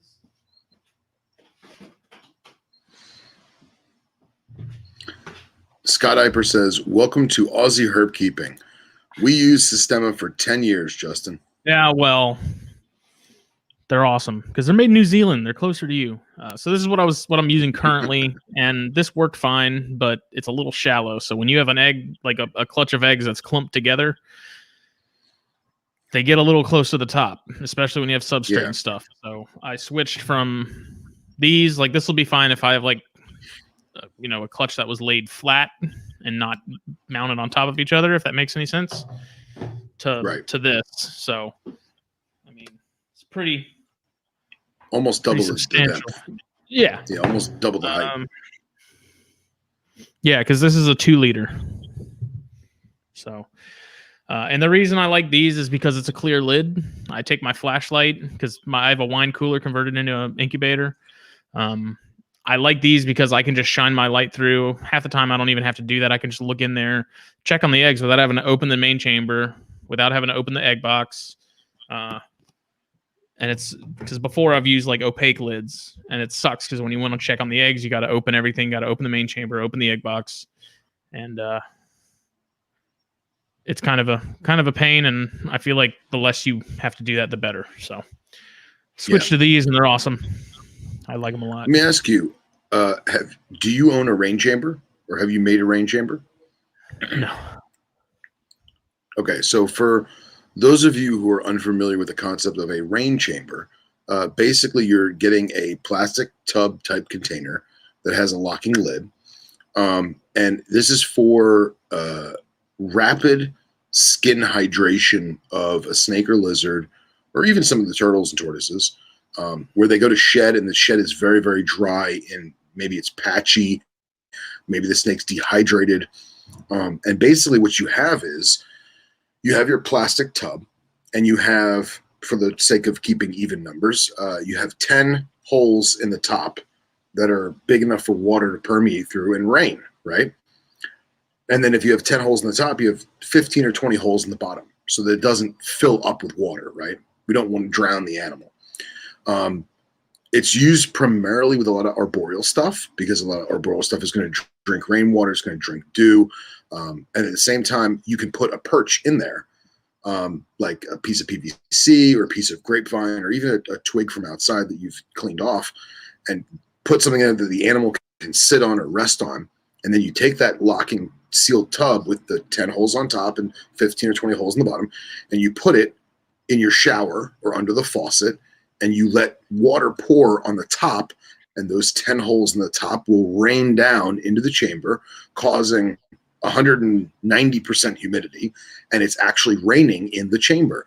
And because there's more holes in the bottom than there is the top, the water doesn't, fill up. It doesn't rise, and it leaks out the bottom into your bathtub or your sink or what have you. I do not recommend this unless you absolutely have to, because it causes a ton of stress in the snake or the lizard or whatever, because a lot of species, even though they may love the rain, they don't want to get stuck in it. They want to seek shelter. They want to get away from the rain. They may sit there and drink and drink and drink, and then start to rub, and then be like, okay, I'm done. I got to get out of the rain. I need to seek dry shelter. And they start moving around. At that point, you would remove the animal. I usually say do it for increments of 15 to 20 minutes, and then take a look. Sometimes I'll go 30 or 40 minutes, depending on the animal, depending on how bad the stuck shed is, if need be. However, I will say this. I very, very rarely ever do it with venomous, simply because it involves you containing the animal, which is typically an unnecessary task. And at the same time, now you're removing it from the room, bringing it to the bathroom, putting it in the bathtub or the shower or whatever. You run the risk of a possible accident or an escape. So for those who want to do the same scenario with venomous, I usually recommend to get a much, much larger basin, whether it be a Christmas tree box or a bigger sweater box. It doesn't even have to have a lid, because essentially you're not opening, you don't need to seal it in. You're going to take that rain chamber, put the animal in it, put that rain chamber into another bigger container, a basin. However, you got to remember that now that it's sitting on the floor and it can't necessarily drain out because of the curvature of a sink or the curvature of a bathtub, you have to put something underneath it. It could be a couple rocks, could be a couple, pieces of stone from your yard or whatever, or you could get little pieces of PVC pipe and elevate it off the bottom of the tub. And now I'm just going to get a pitcher of water, and I'm going to slowly pour pitchers of water over the top so it still rains. But now I'm doing all of this by hand in the venomous room, so I don't have to worry about any kind of escapes or anything like that. I rarely do it with venomous. Most venomous species that I've worked with don't really have that stuck shed. I've had it with some pythons. I've had it with some chondros I've had in the past, and some colubrids too. But the venomous stuff I have is mostly arid, so I don't worry about it too much. But yeah, having a rain chamber at your disposal, as simple as it is, it's a tub that we normally would have just for caging, and you're just using it in the shower.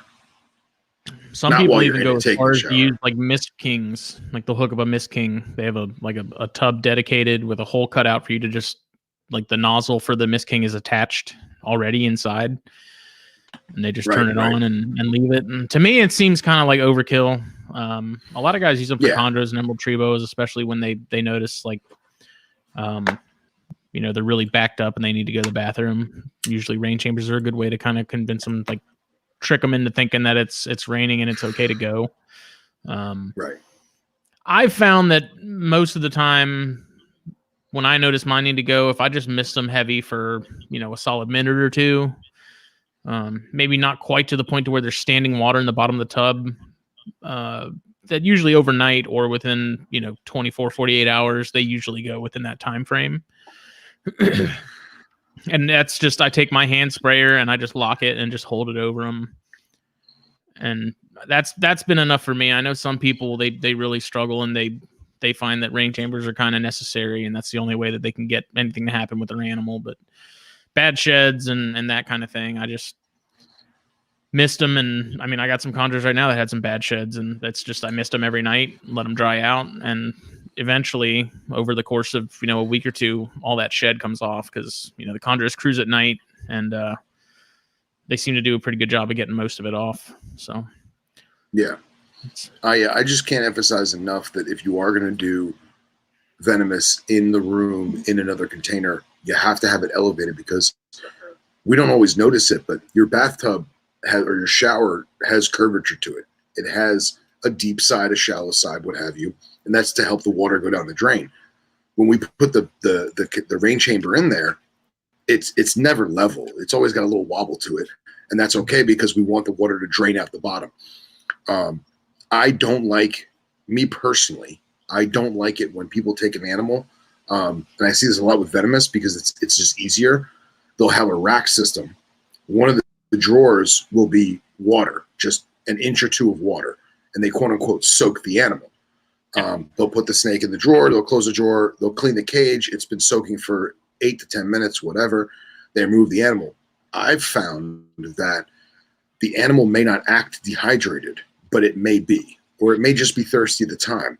And now, because it's in the water, it has the opportunity in its mind to defecate, right? So it's going to poop in the water, but then at the same time, it's thirsty. So now it's drinking its own poop water. And I've noticed this a lot, especially with venomous. So I don't like standing water of any kind, because remember, it's not the same as a water bowl in its enclosure. They poop in the water bowl in the enclosures. The cobras poop, colubrids poop. They poop in the water. That's what they do.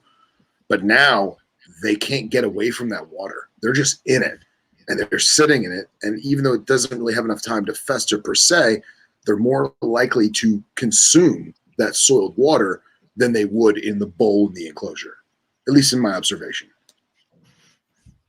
Yeah, I don't like to let, if there does end up being standing water in the bottom of the tub after I chamber them, I'll usually, like, the next morning I'll empty it out. I don't like to let it sit in there any longer than it absolutely has to, but I usually don't mist them so heavily that there is standing water in the bottom. It's just a very soaked paper towel.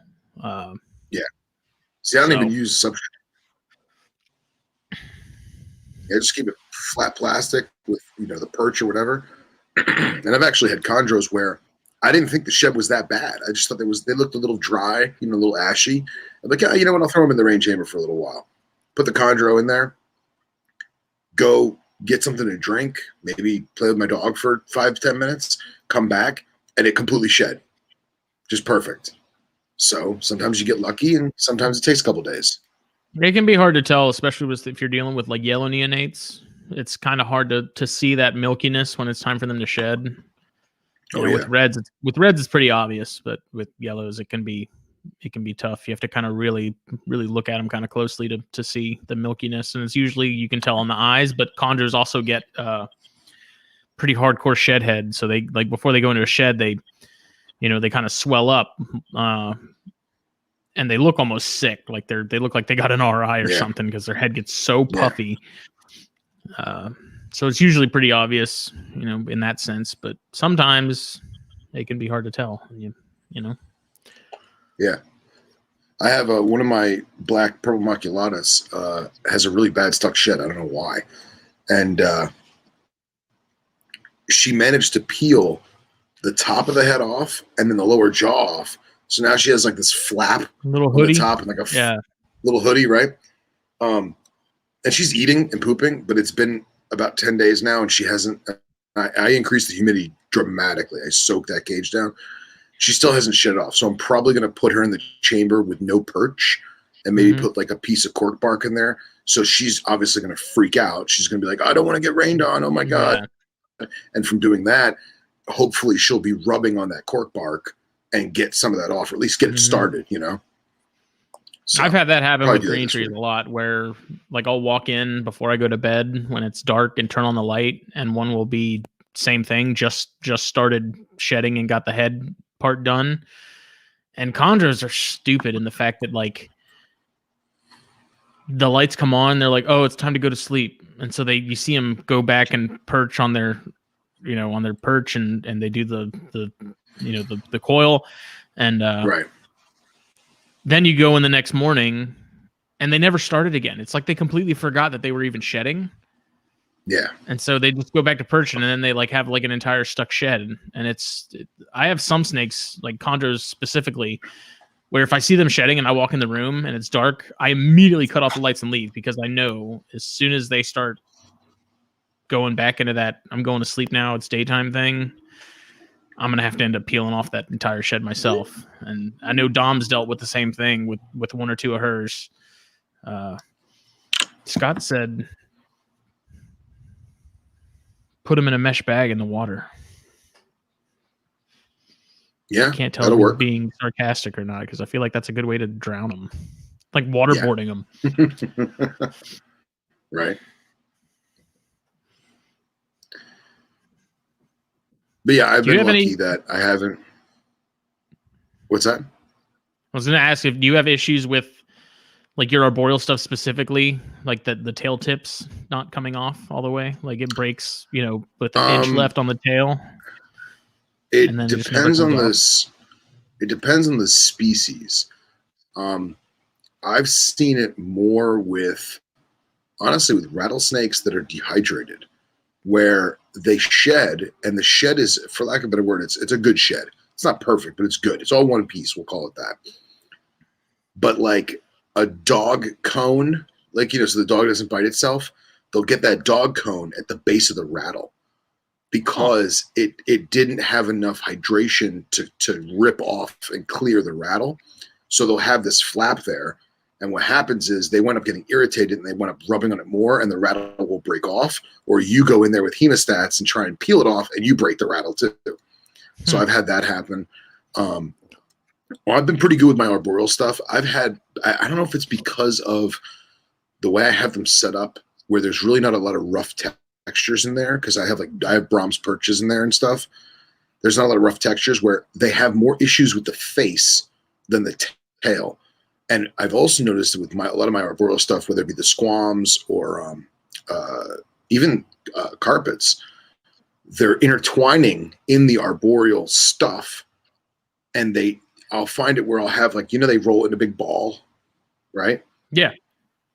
I'll see the ball of shed skin, and then it'll be a really taut piece, super taut, like a guitar string, and then the tail tip will just be folded over one little branch. And I think that's kind of the key to me not having that issue, is because they're finding a way to yoink it off, if that makes sense. So Jeff sent me a picture from one of the local websites, and it's a picture of like an eastern diamondback on one of the beaches on Hilton Head. Oh yeah, did you? And it cracks me up, because every time I see these, like the comment sections are always amusing, but also frustrating, because people are like, "Oh my god, kill it!" Yeah. It's always poopy. It's just, people are goofy, man. Yeah.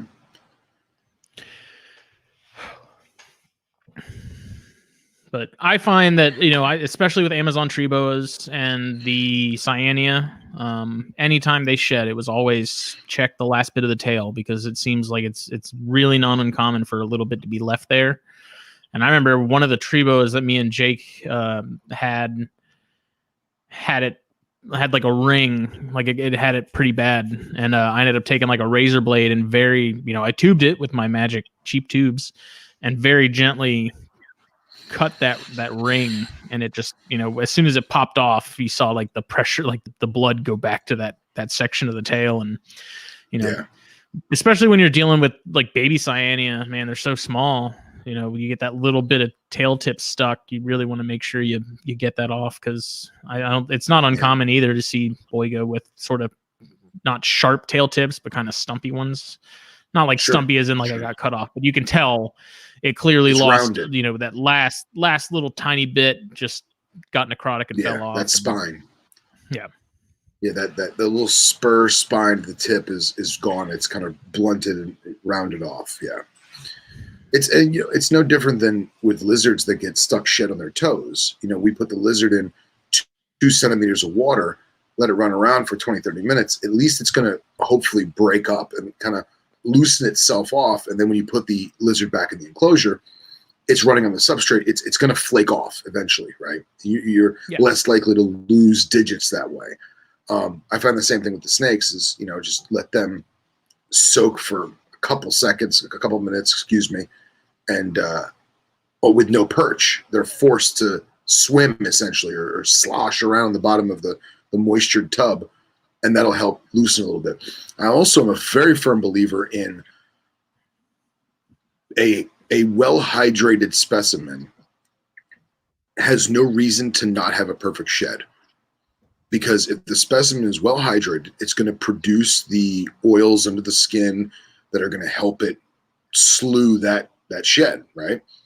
And I've noticed too with a lot of the like Dramarchon, if their shed comes off patchy, they're dehydrated, and whether it's a temperature thing or they pooped in their water bowl too many times that month and I wasn't as attentive, and they went a day or two without drinking because the water was soiled and I didn't notice or what have you. But that's a big deal. Is if the animal's not hydrated, it's going to have a shoddy shed.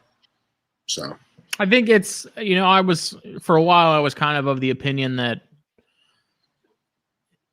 it was mostly a hydration thing and a little bit of a humidity thing, but over time I think it's kind of 50-50. Like hydration is definitely a big part of it, but there's a very, very large difference between hydration and humidity, obviously. Right. Just because there's a lot of water in the air doesn't mean you're going to have great sheds. There's kind of they have to meet in the middle in a sense. Because it definitely does help. I mean, the higher humidity, like with the chondros, I have stuck sheds. Like I said, if I missed them, I notice over the next few days when I missed them regularly that more and more comes off over. It just takes a few days.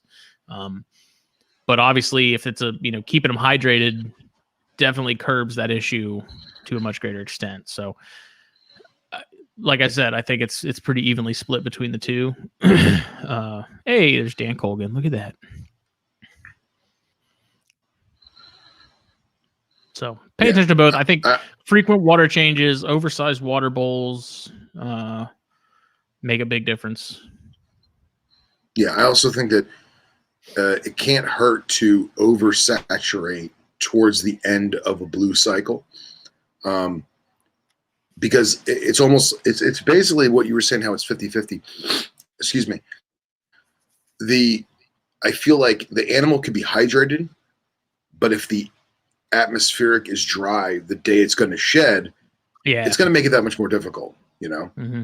So I would almost rather not just increase the humidity for the entire slew. I would increase humidity right when it's started to shed or the day before you think it's going to shed, and just give that little extra oomph, Yeah, I've noticed that is kind of the sweet spot, because I have had a few where they turned blue, they were going into a cycle and I missed them, and then towards the end maybe I forgot just before the day of or whatever, and I had not great sheds. But then I've had some where they went into a shed cycle and I noticed that they were looking a little duller than normal. I had noticed that they were blue maybe a couple days prior, and so it was that last day or two that I definitely upped humidity and misted more regularly. And I'm speaking in the context of chondros, but I noticed that it did seem to help a lot more compared to other times where maybe I'd missed that last day and didn't spray them down. And so I agree with that. That up in that humidity that last day or two before it happens is definitely going to make life easier on them. Yeah. Now let me ask you this: have you ever had snakes where it shed without going blue? No.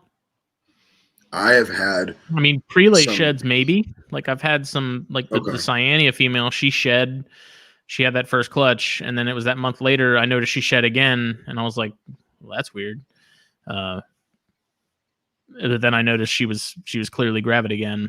But I also don't, I don't see them much during the day, so it's a good chance I didn't see it anyways. But I don't know. Yeah, I've had Drumarchon and nausea species that just looked totally normal, and then a couple days later they were shed. Never went blue, never got cloudy eyes. I don't know if it was individual animal specific or if it's indicative of those specific species. I don't know. So I mean, the simple solution is to just keep species that you don't have to worry about that, like bears. Yeah. Well, I'll tell you. So like the baby rinks, dude. I feed the snake, and then a couple days later, I'm like, oh, he looks a little ashy. He looks a little cloudy. Let's go to his shed. A couple days later, it comes to that next feeding. I'm like, I'll offer him a prey item. If he takes it, he takes it. I offer it to him. He don't want it. Okay. A couple days later, still hasn't shed. Now we've cleared, 12 or 14 days, still hasn't shed. Mm-hmm. So I'm like, all right, I'll try to feed him again. I go to feed him. He eats. He still hasn't shed. And I don't know what his deal is. So I didn't look at him last night. I got to look at him tonight. With that first clutch of green trees, I had one neonate in particular that did not shed for the first 2 or 3 weeks. All the other ones within the first week, they had shed kind of by the book. Yeah. But I had one that just did not. And I don't remember if it was the runtier one of the group or not, but I thought it was odd because, they had all shed and there was this one that just hadn't yet. And then 2 weeks passed and I was like, what the hell? And then finally on the third or fourth, it did. And I was odd. There's no reason I wasn't keeping it any different than any of the other ones. It was on the same feeding schedule. It was on everything, Yeah. It's just odd. Yeah.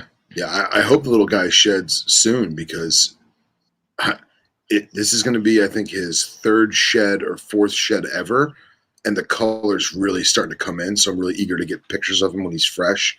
I don't want him to, that classic thing of, oh, I just shed and I look really pretty. Let me just slither through some mud, Yeah. So I'm hoping I can get a picture before he messes himself up too much. And then that's how it is for me with the bears when they're getting ready to shed when they're babies, because every shed they get more and more color, and you're just itching to see you see it start. I see it with some of those baby Mexicans that I got at Daytona. They're slowly starting to color up some, and every shed it's oh, they're getting closer and closer. Yeah, that's awesome. And then you have them on Aspen? Yep. Or Carefresh? Aspen. Okay. Because I noticed my Mexican Black Kings, dude, they shed and they are so glossy, oil slick black. And then I'll come back, I'll check them on in the morning, I forgot to top off their water bowl. So I'll go in there in the morning and the thing is all dusty looking. And it's got to be from the brand Aspen I bought because they don't normally look that bad. And I'm wondering if maybe they still had some of that oil on their skin or on their scales and the Aspen stuck to it. I don't know. This is my first time keeping them. So yeah. Well, I mean, you felt like a fresh shed, like a snake that literally just shed. Yeah. That skin is kind of sticky or I guess wet, so yeah. I can see that happening. I don't know. Yeah. I've kind of gone back to Aspen. I like Carefresh. I don't know. Aspen's just a little cheaper and it does the same job. Yeah. And then it doesn't mold as much either. I found that sometimes if that Carefresh gets wet and stays wet for an extended period of time, it starts to kind of turn black. So, yeah, that's no bueno. No bueno. Yeah. But so what did Matt put? He said, what do you guys think about the future of African house snakes? Or what do you guys think the future of African house snakes is? I think they are I think they're more popular now than they've ever been. I think I would agree. They're continuing on an upward trend. Yes. I've always wanted some. I've heard that they're like little pythons almost. They're not even they're a colubrid, but they almost seem more python-like in their habits than other stuff. I mean, they're pretty snakes. They're really cool. I'm pleased because the people that are keeping them are genuinely passionate about it, It's not just another snake to keep. Like, they really enjoy them. And there's several different species and phenotypes, which I think is awesome. But from my observations in the past, there was a lot of morph stuff floating around. And I feel like as the vivarium evolution comes up, more and more people are looking for locality specific stuff. They're looking for a particular type of phenotype. And that makes me happy, because people are going to be less apt to just cross stuff and mix it up. And you know what I mean? It's going to be more specific, which is kind of my MO, going back to what we were talking about earlier. And then you also had, in the past 10 years or so, you had a lot of imports come in. And I feel like a lot of imports did not do well. But the ones that did are blossoming into fantastic breeder stock. So a lot of the black stuff, a lot of the Capensis, some of the, like, I think it's T-negative Capensis that are just, I'm not an albino guy, but those snakes look so cool. I can't remember which one Billy has. Billy's got a couple of them. I think he has T-negative. But dude, like, I think the ones that are here now, the ones that people are working with, they're being worked with by people who are genuinely passionate about the genus. And it's really, I want to say it's going to be the next hognose. I don't think it will, but to the people that do keep it, it'll be better than hognose. Yeah, they're definitely, I've seen more people working with them within the last probably 2 years than I've ever seen. And so I mean, to me, I'm kind of surprised they didn't get more popular earlier on, just because they're not difficult to keep. They're not big, like in terms of, other rat snakes and stuff. Old world rats and old world colubrids, they don't get very big. Maybe it's because they don't have the neon colors of some of the other stuff. They're not going to be like some of the corn morphs that are crazy oranges and yellows and stuff like that. But I don't know. I've seen some that were just absolutely incredible. I mean, yeah, it's a brown snake or a black snake, but I've seen some with like these gold eyes. There's one page on Facebook. See if I can find it. Yeah, I've had blacks, I've had browns, I've had capes. I think the problem with their initial response in the US is that they fit the same niche in terms of a pet as the corn. So a lot of people are apprehensive to do a earth tone import African species opposed to the corn snake, which is damn near domesticated at this point and naturally occurring to the US. I think that makes a thought in my mind that the niche that they would be filling was already filled. So, oh yeah, look at that thing. Yeah, so that's awesome. That's a patternless Capensis. Co. Yeah, it's a patternless Capensis. I think these people are in Europe. I want to say France, and they've got some awesome stuff. So they've got Gagnos. They've got some really killer corns. Yeah. Subox. Wow, look at that guy. I mean, look at those. Yeah. I mean, these like. Oh, look at that red. Their big focus is house snakes and. Yeah. Ooh. That's cool. What is that? Oh wow! Look at that garter. That's a cage, Phil. No, I meant before that. Oh, that's a corn. That's corn. Super cool. Mm-hmm. Miami phase morph of some sort. Doesn't look like a tester. They said it's pinstripe, but I don't know if that's a thing or not. Let me see them. I do like. Yeah. See, I mean, look at that. Possible head albinos, blue-eyed. Yeah. I do like how Matt was the one to ask that too, because that's right in his wheelhouse. Dude, the more I see egg eaters, the more tempted I get too. Those look like so much fun. See, I mean, that's an adult. Like, that's not a big snake. That's an average. That's a great size animal. If that. Yeah. Yeah. There was a horrible video of a rhombic egg eater on one of the South African pages, and the person that posted it clearly had good intentions, because they thought that they were pinning the snake to the ground so that they could get a video of it to be ID'd before they released it, and they wound up just breaking its back with a rake. And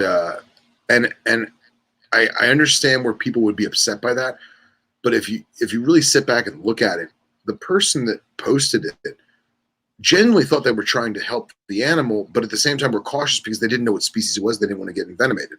So like, I don't really knock the person for doing it, but now they have the opportunity to be educated by people and say, hey, look, you broke that snake's back on accident. Oh yeah, look at that. Velvety stripe, black. Man, that stripe though. Yeah, that's a good looking animal. The problem is that the oh, look at those, dude. Same animals. I know. Oh, velvety. That's Capensis too, right? Yeah, I believe so. So, but again, going back to that post, is the people on Facebook, there were people that said, hey, you know, you broke that snake's back. You got to be careful. Don't do this, do that instead. And then there were other people who were like, why'd you even post it? You already killed it. You already broke its back. Yeah, it's not a threat anymore. That's not the point. Yeah, that's not the point. The point is educating so that this doesn't happen again. You know, so they can say, oh, it's an egg eater, and they can, you know, release in their garden or whatever and go from there. But yeah. They're just cool looking, man. Like, egg eaters just look like fun. And the fact that they do the saw scaling thing and yep.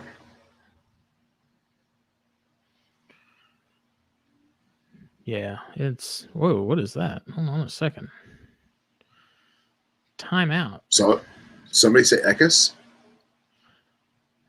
No, I don't even know what that is. I don't know if this is a morph or what. I was just playing with my Luca Gaster yesterday. What is that? I don't know. I mean, it looks like a house snake. Interesting.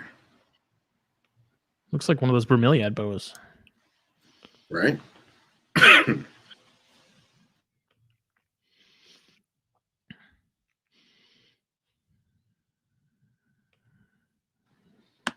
Definitely send me the link to these people. Oh, that's it right there. Man. I mean, that is what I would have.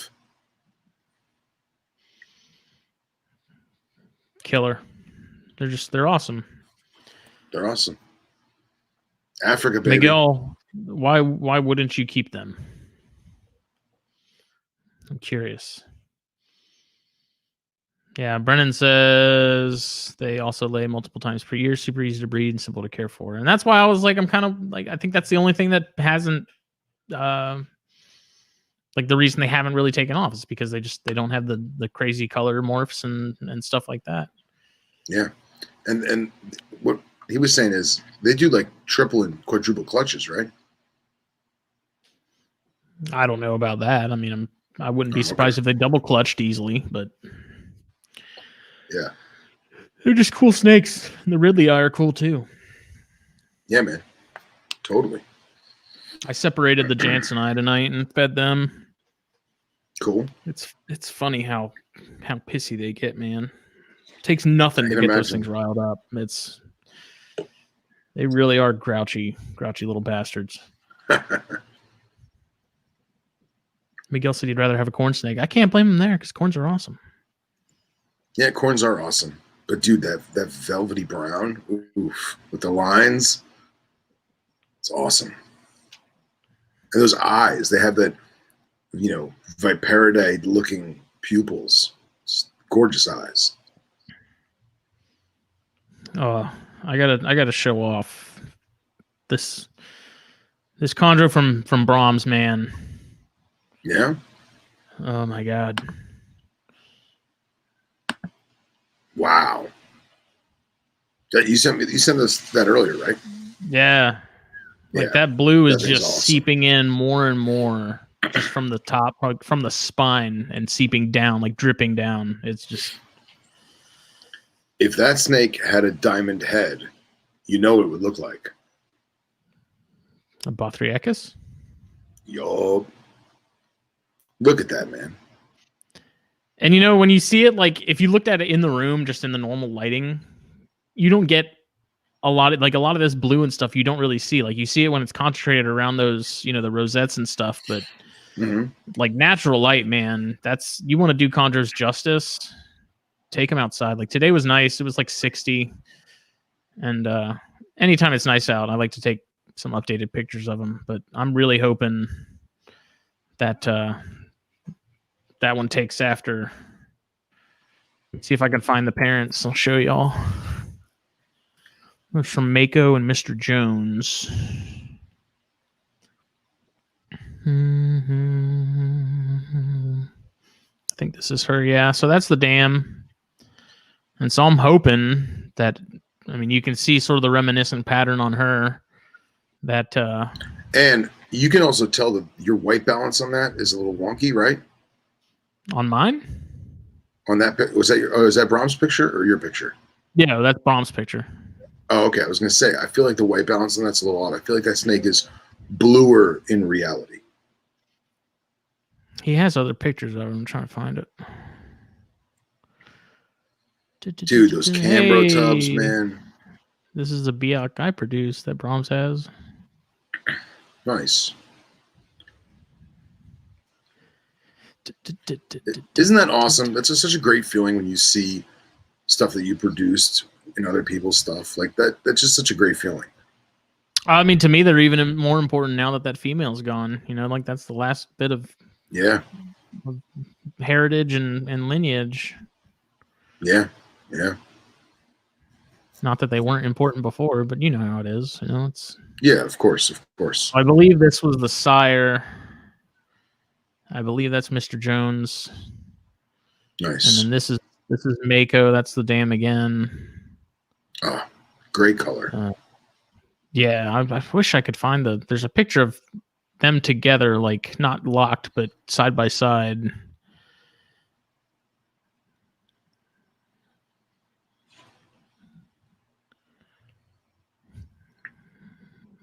I believe that's the sire again. See, that's a textbook animal. Yeah, man, those Maniquaries, that's become probably my favorite locality. Just because you get those, those blues and yeah, he used to do like these like lithograph things. I forget the actual name of them, but Brahms is the man, dude. He really is. I keep telling him I'm gonna take pictures of the perches, and I've been so busy with work, man, and like I got to do it. Especially I got those new ones I put with the carpets. Oh, dude, those IJs sit on his perches and just sprawl out, just chilling on top. It's perfect. Designed, flawless. Craftsmanship is flawless. I love it. I'm gonna hose them off and not worry.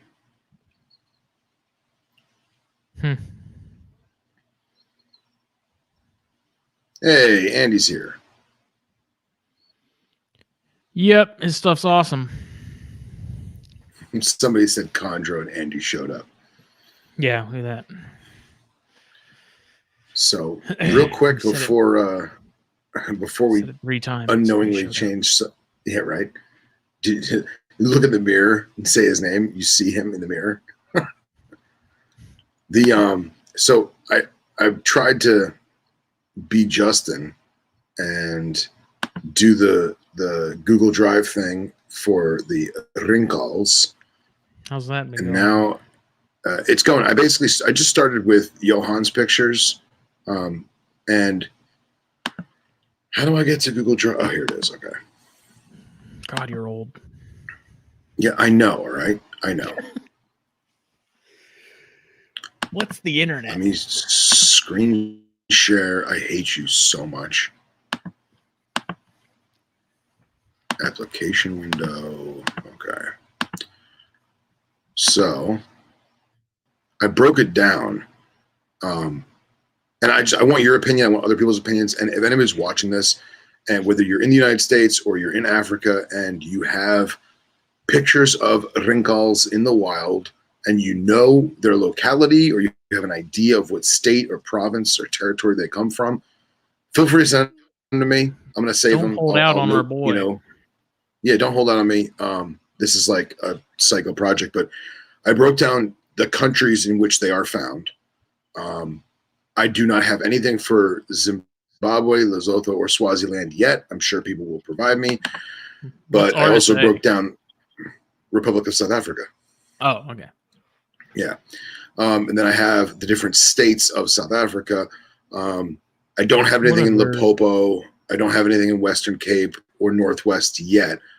But I basically went in and I used Johan's pictures first simply because he's really, really good about putting where the photo was taken.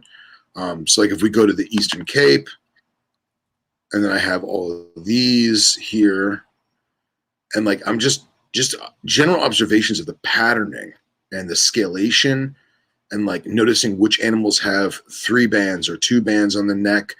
You know, some of these, like this one here is almost a KwaZulu-Natal looking animal, and I imagine it's just, you know, luck of the draw that it got that lack of a band and more orange on the hood. Yeah. So, but if we go to actual KwaZulu-Natal animals, you can see like this one here. That's crazy. That's definitive bands. This one's definitive banding. You know, but then if you go back to that Eastern Cape, it's more of a mottled. Like even though it still has bands, it's almost kind of broken a little bit more. It's not as distinct, not as clean. And as much as I love the high orange, the high yellow, like some of these blacks and grays that come out of like Johannesburg or Pretoria, like that animal is just killer looking, right? It has that same velvety look to it as that. Wearing a tuxedo. It's wearing a tuxedo, right? It has that same velvety look as the house snake we were just looking at. But the difference being is that this thing's freaking keeled.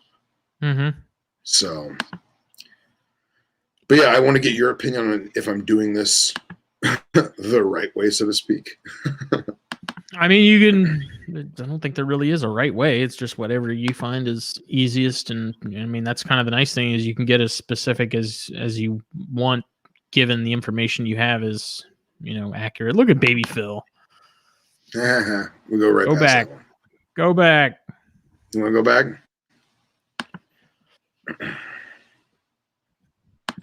Horrible hook technique. Glorified hognose. Absolutely horrible hook technique.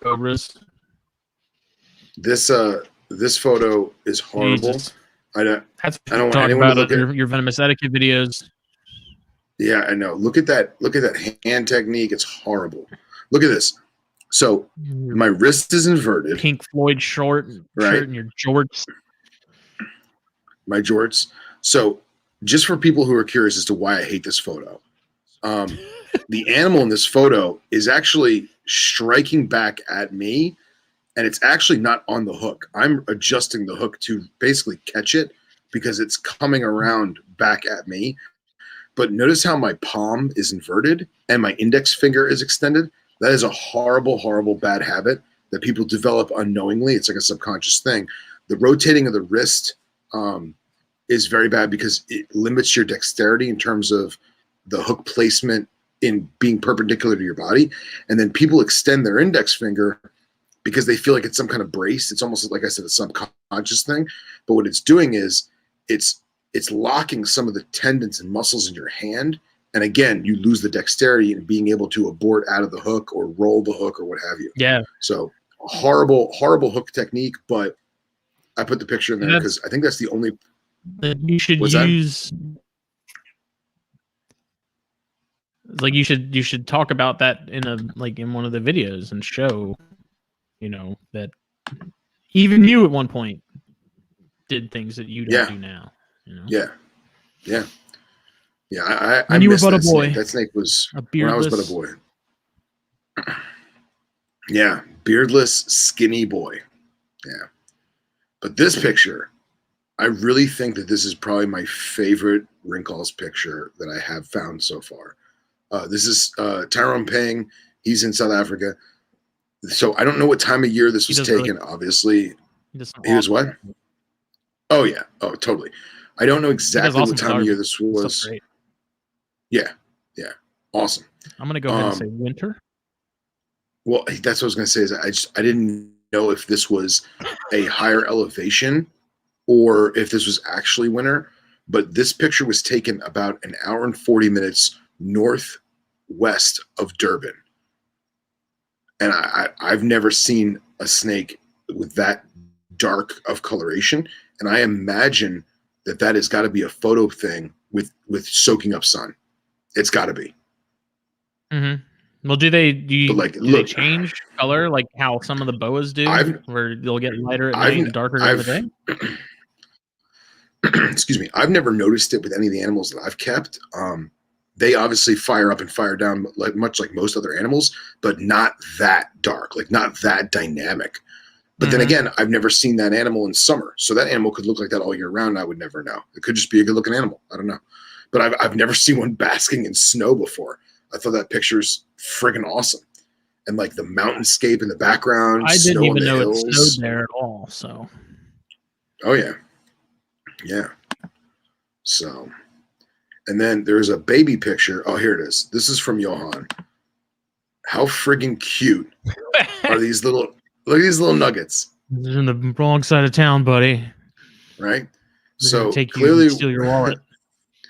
From my observation, I don't know where this picture was taken. I haven't messaged Johan about it, but I would say that this is probably like Southern Johannesburg or like Northeastern Free State, just by the coloration. But look at the breasts of each one. That's what I was about to say. It cracks me up that the middle one only has the one band and the other two are like fully decked out. Well, if you look at it, it's almost like this guy's missing one. Like this guy gets this one here. Like he took his bow tie off and gave this guy. You know what I mean? So I thought this picture was adorable. You know, once I have all of Johan's pictures, I'm basically going to email him and be like, "Hey, I stole all your photos. Tell me where they're from." And like this one here, like I have no idea where this animal is taken, but like the pupil is almost unrecognizable. Yeah. It's a great photo. And you can see that shovel nose with the dirt on his face. Clearly it was burrowing a little bit. But tell me, Phyllis, what is your draw to rinks? What is it about them that really rustles your jimmies? Everything about the species. And to be honest, I have Ryan Cox to thank for this. So, isn't it? What's that? So it's because they're African? It is because they're African. No. I have an affinity for African species, obviously, but I worked with a lot of them back in the day, and they're just awesome animals because they're so unique. You know, it's monotypic, it's keeled, it gives live bearing. It has a hood, but it's not a cobra. It spits its venom, but it spits its venom unlike any other snake that spits its venom. The maxillary has no standard teeth. Essentially, the only teeth on top of the jaw are actually just the fangs. Excuse me. It has giant eyes. Really? You know, indicative of a diurnal colubrid, and yet it's not at all. And ancient ancestry. You know, arguably one of the grandfathers of cobras. So like just all about it is just fascinating. And it never clicked in my head. And then I fell in love with those KNZ ones, the bandit ones like I have now. And I always wanted them. They were astronomically expensive. They had to be imported from Europe. And I was like, oh, I'll never get that. And then they started floating around. Like Nathan Jordan had the photos of his and stuff like that. And they fell into my lap. But I'll never forget when Ryan Cox said in our group chat that they're one of his favorite species. And I was like, man, they're pretty amazing. Like on a multitude of levels, they're pretty friggin' amazing. And it's my recent obsession. I still love other snakes. I still love knobtails. Fair enough. But now I have to learn everything I can about them. It's like you with the Bairds, man. You know, you're a chondro guy, but those Baird rats, they just did it for you, you know? And it took you, what, 15, 20 years, you know? I mean, I had an interest in them as a kid. I somehow ended up with one. Ooh, how long ago was that? That would have been, I want to say I might have been in high school, and I stumbled across one on Craigslist or something, I think. And I don't know. I remember very vividly reading the article in one of the reptiles issues from like the mid-aughts. And I just remember it sticking out. Like I remember seeing posts about them, like especially these super metallic-y ones like the Loma Altas, and that just always stuck with me. And it was just a species that I always just found interesting. And every time I saw them, I was like, how come these aren't popular? Like they're freaking gorgeous. And I don't know who I was talking to about it the other day. It was Eric Burke, actually. We were talking about him, and I said, it's just one of those things where like you see pictures of them, and they're usually kind of from a distance, so it's hard to sort of see the detail that really makes those things pop. You see pictures, and you're like, yeah, that's cool. But when you get close and you see them at like the scales that look like they're made of metal, with the orange in between, and that's when it makes sense. That's when you're like, oh, okay, now I get it. Yeah. See, I made the mistake that the picture of young, skinny, beardless Phil with bad technique, that picture I regret, I think, is the only picture I have of that specimen. And that specimen was at Underground's retail store. That's from when I was getting hours back in the day. And we had that snake for like 5 or 6 years. And he just chilled. In the beginning, he was a little, as you can see in the picture, uneasy. But that snake just got to be a chill snake and live a nice life. And I was like, man, I should take this thing home. I should see this thing home. And the old manager at the time, who mentored me in a lot of stuff, he was like, dude, no one's buying that thing. It's gray. It's not one of the quote unquote pretty ones. Don't worry. Don't spend your money on it. It's going to be here. Just play with it here. And then like 3 weeks later, they sold it. And I was like, oh.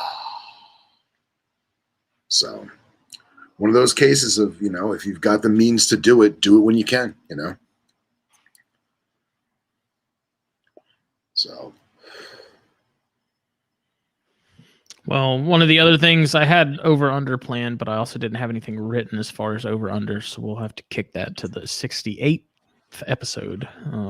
But like Emergencies and Venomous, someone brought up a point, like what do you do when hurricane season rolls around and you got to pack everything up?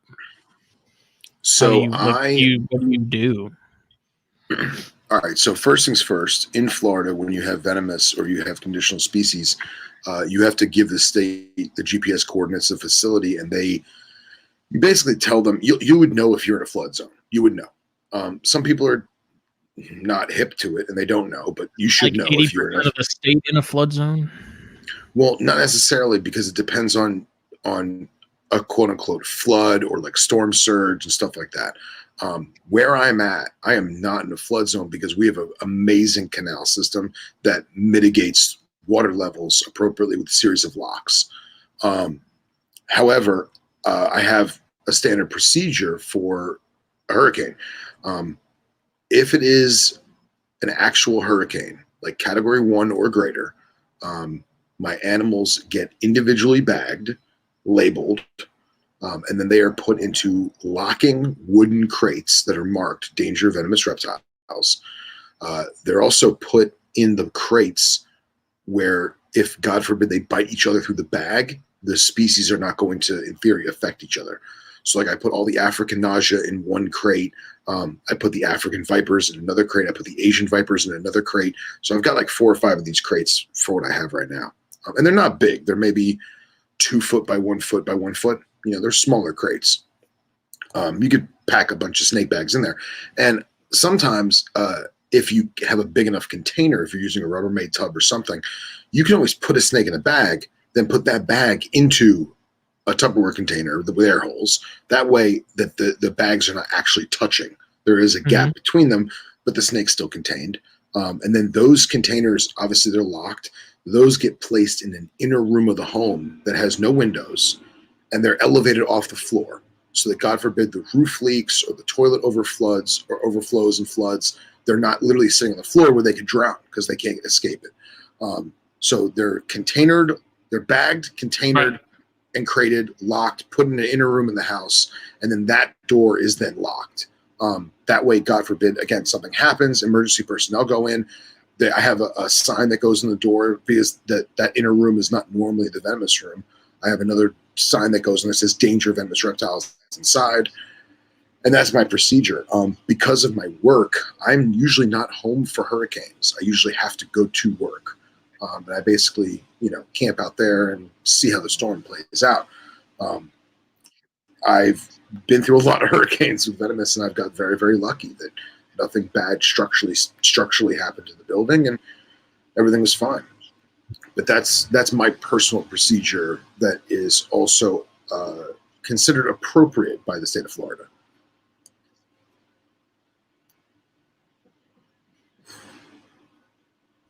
That you have that planned as a etiquette video? Yes, but I don't know how I would choreograph it. Simply because I don't bag snakes unless I have to. I don't like doing it. It's an unnecessary risk. It also puts a lot of stress on the animal.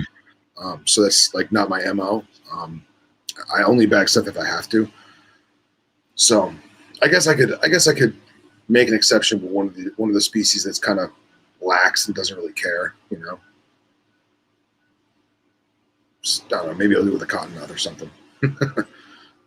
So I mean, just like, even if you just had a video showing, what you have on hand, what you use, how you, I guess you could even you wouldn't use an actual snake. You could go buy a cheap rubber one or something as an example, and just mock it up, bag it, tag it,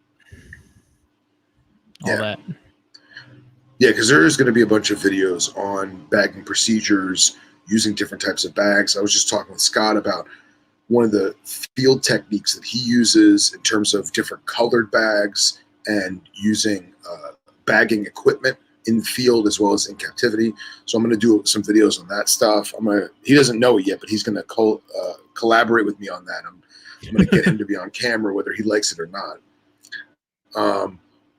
And yeah, that's what it is. I'll be honest, I do not have a fire plan. It's something I've thought about over the years. I had a friend who was a venomous guy. Thank God he did not have venomous at the time. But he had a house fire in his room where he kept the snakes. And he had a stack of 5 vision cages that melted down flat with the animals inside. That was just a pool of liquid plastic on the floor. Very, very, very, very sad. I feel for him because he lost his babies. But it's one of those things of fire's a fucked up thing, because sometimes you have time to contain your stuff and exodus, and sometimes you don't. And I haven't really put a lot of thought into that. The buildings in Florida all have firewalls, so it's very, very uncommon for my type of housing for the fire to jump from one house to another, but anything's possible. So it's something that I am willing to think about, especially we do get wildfires in Florida. We do have a ton of lightning. So it's on my planning list, Yeah. It's mostly hurricanes here, Yeah. But Katie gives me a hard time because I have a million tubs, but when it comes time to pack everything up and go, like, I got plenty of stuff. And keeping the lids, like, if you buy a rack and you buy the tubs, take the lids, because it's so much easier to just grab that stack of lids, pop them on, maybe just take some painter's tape or something and make sure they're sealed up. Like, you wrap it around the lid so they can't get that in that middle spot where there might be some give, and just get like a Christmas tree tote or something and just load everything up and get a sleeve of, this could be an entire episode, I feel like, but like a sleeve of just deli cups for water,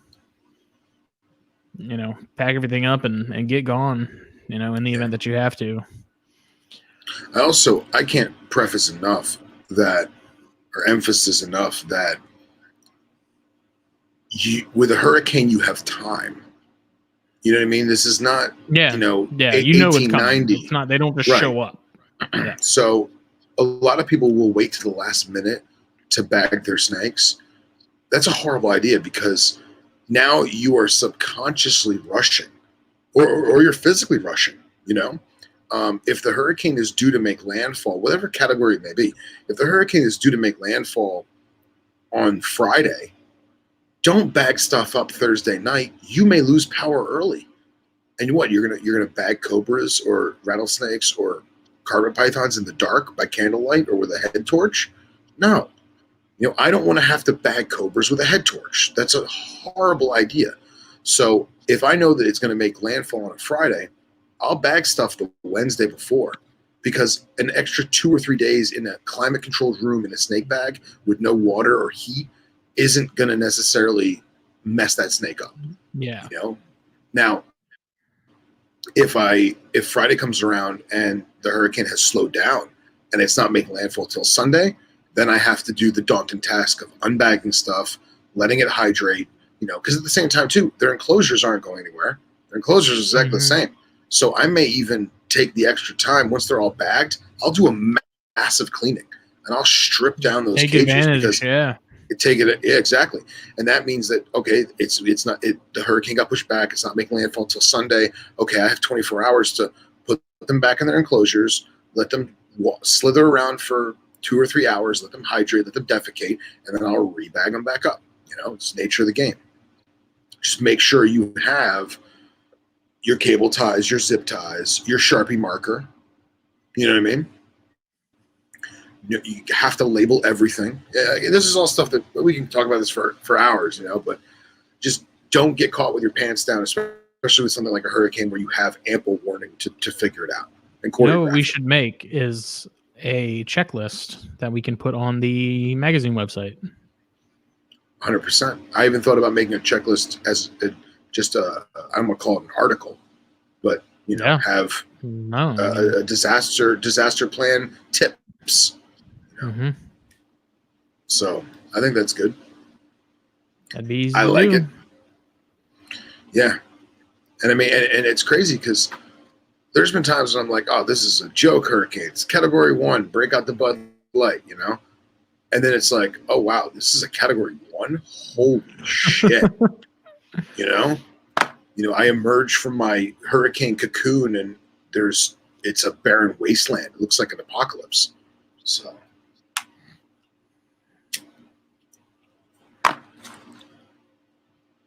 But. Yeah, Corey said she loves that idea. Texas storms taught me I was way underprepared, which, I mean, I'm not going to even fault anybody out there for being unprepared because no one expected that. So I think it falls in line with that contingency plan. You know, if something happened to you, having that paperwork on hand to, you know, just give your family at least a guideline of who your animal should go to or what they should do with them rather than them having to guess. So having like a checklist of stuff to help people just stay organized. Cause I mean, there's a lot, like, especially I can attest to the hurricane thing. When it's evacuation time, everyone loses their damn minds here, man. Stores get crazy. People get crazy. You know, you're already trying to remember your own personal stuff, let alone animals, you know, so having that, like, we'll have to make that happen within the next week or two, like get a checklist together just to upload to the website and have people like there so people can download it and print it. Yeah. Yeah. And if anybody has anything that they should add that they want to add, like put on that list, let me know. Like just send me a message or something. Right. Because I'm sure we'll forget some stuff. Yeah. But I tell people that live in Peninsular Florida, if they don't know about the 1928 Okeechobee hurricane, they need to Google it and look at the Wikipedia page because it was a classic example of we didn't know any better, but now we learned from our mistakes. In 1928, a horrible hurricane hit Palm Beach County, Florida. And at the time, there was no levee or dike or wall around Lake Okeechobee. And for those of you who don't know, Lake Okeechobee is a massive lake smack dab in the middle of Peninsular Florida, south of Orlando. It's basically parallel with West Palm Beach, right in the middle of the state, and it is the main water source for countless cities and counties and all kinds of. It feeds the Everglades, it feeds the Kissimmee River. It's huge. It's a big deal. But this hurricane, it's a big deal. But this hurricane hit in 1928, and it flooded out with storm surge. 500,000 people were homeless, and it had. I'm trying to look at the numbers. It was over 4,100 people died, and it was over $100 million in damage in 1928. So. You know, that's something I always think about when I'm out herping. Like, I think about like the Native Americans and stuff that were camping out in those same woods and stuff. And like, yeah, imagine just having to sit through that crap. You know imagine what I mean? you didn't have the news. You didn't have hurricane you didn't tracker, have anywhere to go. Planes. Well, you didn't know it was coming. I know. That's what I'm saying. Like, you just had to ride it out, you know? Yeah. But I got a little off topic, but the whole point of that 1928 hurricane was after that, canal systems were revised, levees and dikes and walls were put up to contain and redirect storm surge. We learned from our mistakes. So all the people in Texas that were affected who didn't have heat packs or didn't have hand warmers they could throw in a terrarium, you know. It's not their fault. They didn't know any better. But you know what? You better believe next year they're all going to have heat packs or some kind of hand warmer or a personal oil lamp heater or something, you know? And I'll start getting a list together of stuff tomorrow. And then if you have anything you can add to it or anybody else has anything they can add to it, we'll get something together. Absolutely. Absolutely.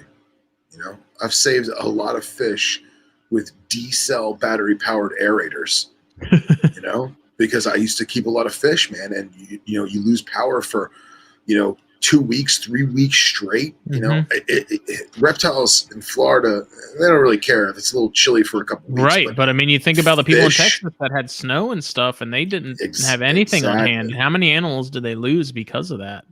Yeah, you know, and once again, it's not their fault. Right. You know, it's something you probably only see once, twice in a lifetime. You know. Yeah. Yeah. But to have a list together where you don't have to really, I mean, you don't have to think of, what am I forgetting? What am I forgetting on top of all your other stuff? You know, your personal, like I said, the things for you and your family, your other pets, if you have cats and dogs and stuff, like to have a list that you can just go through that we've made, as thorough as possible. Mm-hmm. Even if we broke it down into like one section that's like your primary stuff. The stuff that pretty much anybody will need, and then like some secondary stuff that maybe might be more specific to one thing or the other. But I think that would be a big help for a lot of people just to have something on hand where they can just read it and go, okay, I have that, I have that, I have that, I have that. Yeah. So, I like it. We will make it happen. I still have to fill out my contingency plan. I started working on it, and then I got distracted and haven't finished it yet, and I need to do that. Yeah. Another thing that nobody ever takes into consideration is I'm obligated by the state of Florida to have emergency contacts. I need an emergency contact just for me in case I go missing or whatever, but I also need an emergency contact for someone who's a licensed handler whom I'm associated with and could, in the event of an emergency or in the event of something, help me out or relieve me of my duties, so to speak. So obviously, if you're dealing with venomous, they have to be venomous capable. But if you're dealing with harmless stuff too, it could just be, the neighbor's kid that you're friendly with to, take care of your geckos if you're stuck in an airport in Milwaukee because of a snowstorm. Yeah. You never know. Just have that extra thought of, hey, do I have the extra bag of Pangea because there's a snowstorm coming or whatever, things like that. Yeah, and I think having, the checklists and the contingency plan and stuff, definitely that's the kind of stuff that really does, I think, help the hobby overall, because for people that may not have the, they don't have the ability to make documents and stuff like that, or they don't know where to start, to have it just done and ready, and it's as simple as just hitting download. I feel like that does a lot for a lot of people. Yeah. And even how many times I don't have a printer handy, or I'm too busy to save it or take notes or whatever, or copy and paste, just screenshotting the phone, save it to your favorites real quick. You can even draw on it and check your boxes. Yeah, exactly. So awesome stuff. It's bedtime. It is bedtime. So thank you all for partaking. Is Brent coming on this week? Brent is coming on this week. Brent actually just texted me from his new number right before the show and was like, hey, we're still on for Thursday. He wants to do some promoting on Facebook and other social media venues. So I told him that I would link up with you, make sure you have his new number, and we're going to get him on because he's a lot of really cool, venomous stuff to talk about. He's now working more directly with a couple other organizations in terms of snakebite worldwide, and getting the education and the medical aid to those in need across the world. So should be a good show. I'm excited. Yeah, save it in Google Document. That could be done too. He's got a couple new digs that he's living on the river and the bayous, and he wants to get on snakes and stogies too. I said, so let's do THP. We'll do some snakebite medical aid awareness, and then we're gonna have him on snakes and stogies soon too. So, Mr. Worldwide.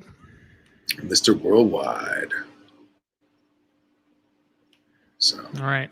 Well, thank you again, Puget Sound Pythons. Check them out. Get them over 2,000 on Instagram. That's right. Oh, we'll see. We'll see everybody next week, but you'll hear us Thursday night. THP 115. 115. I think it's 115. Yes. I think it's 115. Yeah, 115. Yeah. So, thanks for hanging out, y'all. We'll catch y'all later. Good night.